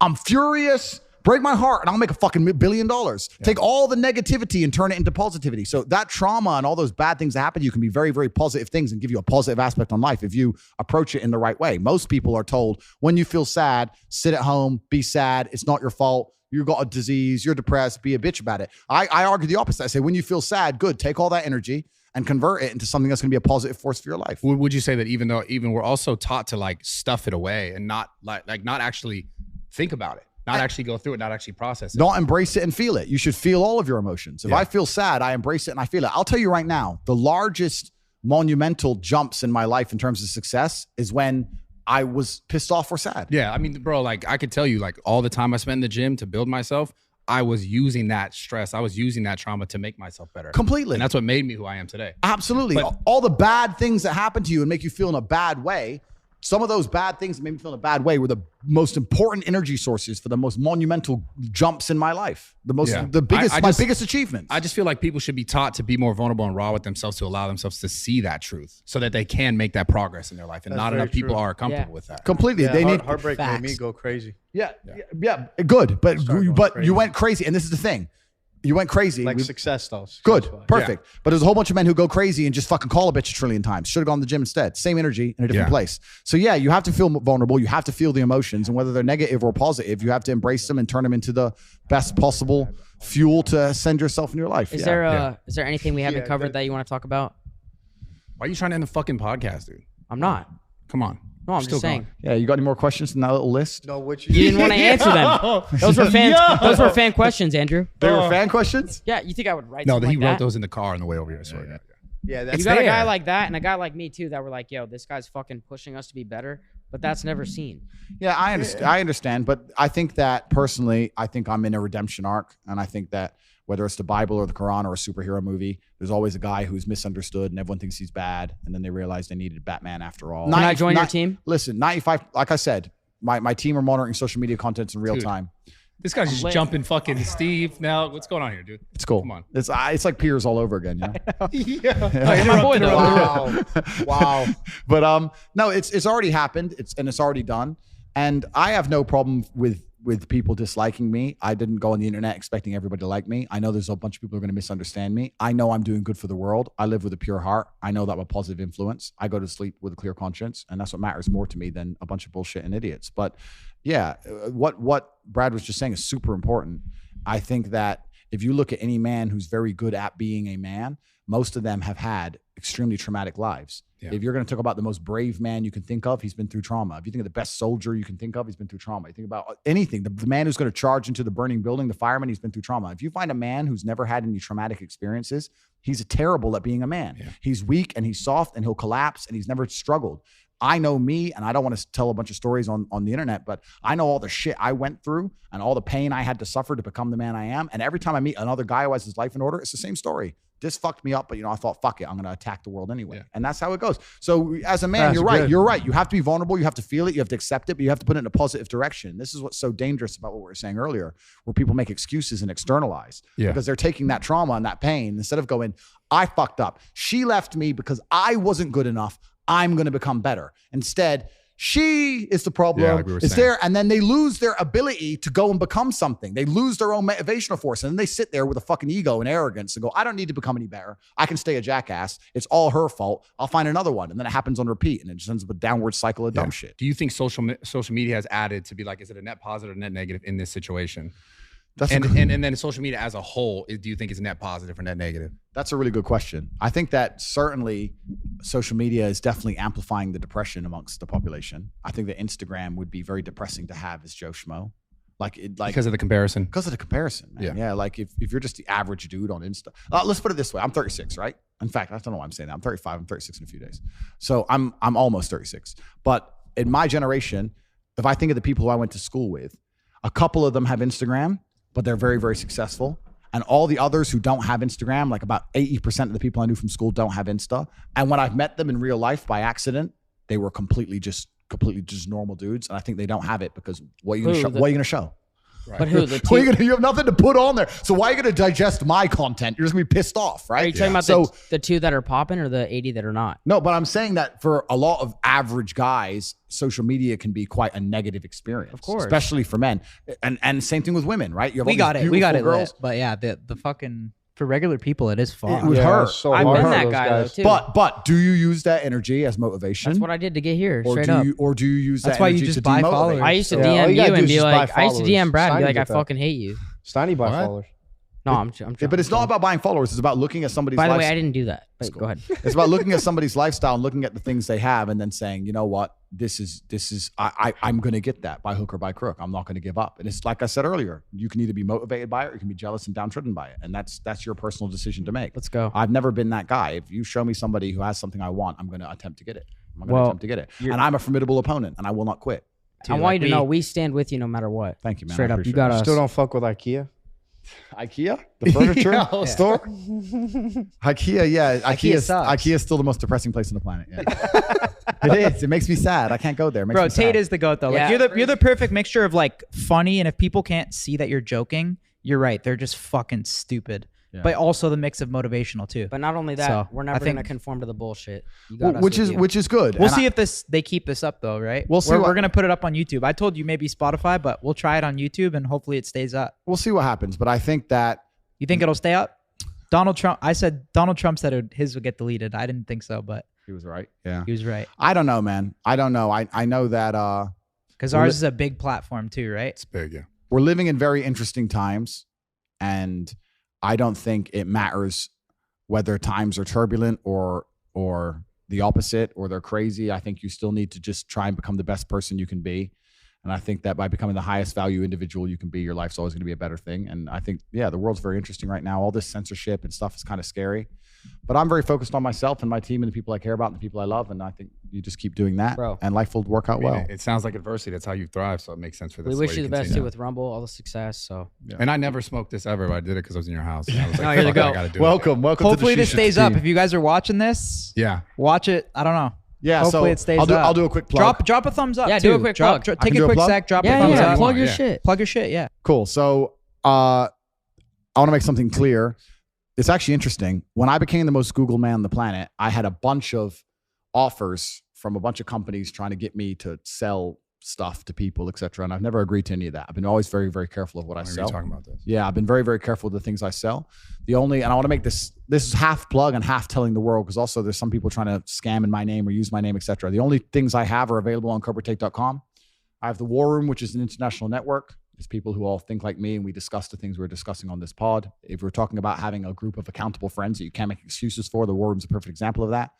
And then I had Hustlers University, which everybody attacked and said was a scam. I'd actually like to take 5 minutes to talk about what bullshit that was, because that was yours. a massive matrix attack. Go for it. So Hustlers University was a university in which we taught people how to make money online. It was $49 a month, and we had different ways we taught to make money: stocks, crypto, copywriting, building websites, Amazon FBA, all these different things, right?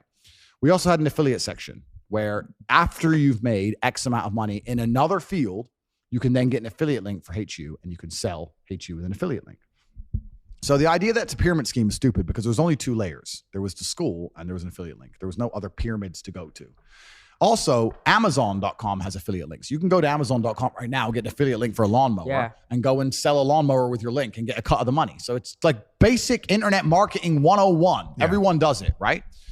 So I had an affiliate program, and when the Matrix attacked me, they attacked HU saying it was some kind of pyramid scheme, some kind of scam. We had 175,000 students. There is no way I could have 175,000 students continuing to pay $50 a month. They were paying on repeat unless they were getting value. Attracting students for one-off, fine, but retaining students is a completely How different. long did you retain them for? Our average retention at the time, because all the metrics are fucked since the cancellation, because a lot of our elements inside of the school got destroyed, which I'll get back to in a second. But 4.5, 5 months we had, and then we had a little bit of drop off. But most people stayed. Once they joined, they stayed for life. That's solid. Yeah. So because we have 18 professors in there. There's lessons every day. There's the community. There's calls, and it's really not hard to make more than $50 a month off of a school when you're paying a little bit of attention. So they're making more than they're earning, right? Yeah. So it was a large enterprise. It was never a scam in any regard. I've never sold a scam in any regard. It was never a pyramid scheme. That was all just bullshit from people who never even joined the program. It was interesting when the Matrix attacked me. People were doing reviews of HU. They never even joined. They would go, "Here's my review of HU. Andrew Tate's a misogynist. Who wants to listen to him anyway? It's a scam." I was like, KSI got in there and said it was they didn't even bullshit. join. They didn't even log in. What the fuck do they know? So it's absolutely not really stupid. But on CobraTake.com, there's the War Room, and then also we've got HU. We're rebranding it and relaunching under a new name. It's actually kind of cool because when the Matrix attacked me, they attempted to just destroy my payment processor and destroy the servers and everything we were using. So in real time, we've built all of our own. I've got my own bank now. I own a bank. I won't tell you out what countries. I've got my own bank, doing my own processing, my own servers, everything. So my HU is still alive. The school's still alive. We teach people how to make money online. That's going to become the biggest thing in the world. At one point, we were the largest educational platform on the internet, and we're going to continue to be so, and they can no longer cancel or attack that platform. So if you want to find out where my things are, they're on CobraTake.com. It's the War Room, and it's Hustlers University. They're both available on the website. And I want people to use their brains and understand that you don't have 175,000 students all with positive reviews. Don't listen to some idiot who never even joined. That's kind of crazy. That's the one part of the Matrix attack that kind of upset me a little bit, because it was, although it's all unfair, that was just so openly ridiculous. I was just like, these people have not even joined, and they're sitting there going, "This is a scam, bro." So what do you even talk about? You sell crypto pump and dumps. Have you ever tried these influencers were literally selling NFT pump and dumps and then calling me a fucking scammer. It was crazy. It's crazy. When I'm teaching kids stuff, we had a kid at the height of it all, right? We had a kid with an affiliate link. He was 16 from Singapore and he was doing 75 grand a month. 75 G's a month. He bought his mom a house. That's fuck. I gotta. I'm helping the world. I'm a philanthropist. These people are full of shit. Have you ever put out that data to show that proof so they can people just shut the fuck up? The thing is with internet hate is no matter how much proof you show, they don't want to see it. They're just going to ignore it. It's like the human trafficking thing, right? I've come out and said, look, case is closed. Romanian authorities, no case. Here's the paperwork. His house is ready for human trafficking. They just repeat the same. They're fucking dummies. They don't want to say the truth, right? I hear you. So it's all bullshit. But the school's still open. It's on corporatate.com. And then the war room is another level above that. They're all available. But I also want to say this because there's a bunch of people launching cryptos in my name and doing a bunch of dumb shit in my name. And none of it's to do with me. I have those two things and those two things only because they're a genuine positive force for the world. The war room will allow you to have an accountable group of brothers that'll make you a better person. Hate you will allow you to make money. Those are the only two things I sell. I don't sell anything else. That's it. Because they're a positive force for the world. I live with a pure heart. I'm not out to scam a bunch of kids on a fucking crypto pump and dump and then sit there and say that I'm somehow bad for the world with my stupid blonde haircut like those fuckers. I don't do that shit. Amazing. You sell workout programs too, though. I used to. I don't anymore. I used to. Yeah. I used to. I don't anymore. I used to sell fitness and that kind of thing. I don't do it anymore. Just those two things. Just those two things. I've got the war room, which is accountability and brotherhood, which is something you can look in. It's a lot more detailed than that. It's on corporatate.com. And hate you. If you want to make money online, I'll teach you how to make money online. I guarantee I can teach anybody, no matter how little experience you have, no matter if you live in a third world country, if you have an internet connection, you can make more money per month than you invest. Even if you invest $49 and make $100, you will make more money. I can teach people how to do that. Awesome. Done. Thank you for your time. Andrew fucking Tate, baby. Thank you, bro. Thank you. Very Let's good. go. Done. Thanks, G. That was awesome. Thank you, Fucking crushed that. Thank you. Thanks, bro. Damn. I just want to keep going. Number 3 coming up. Yeah, sure.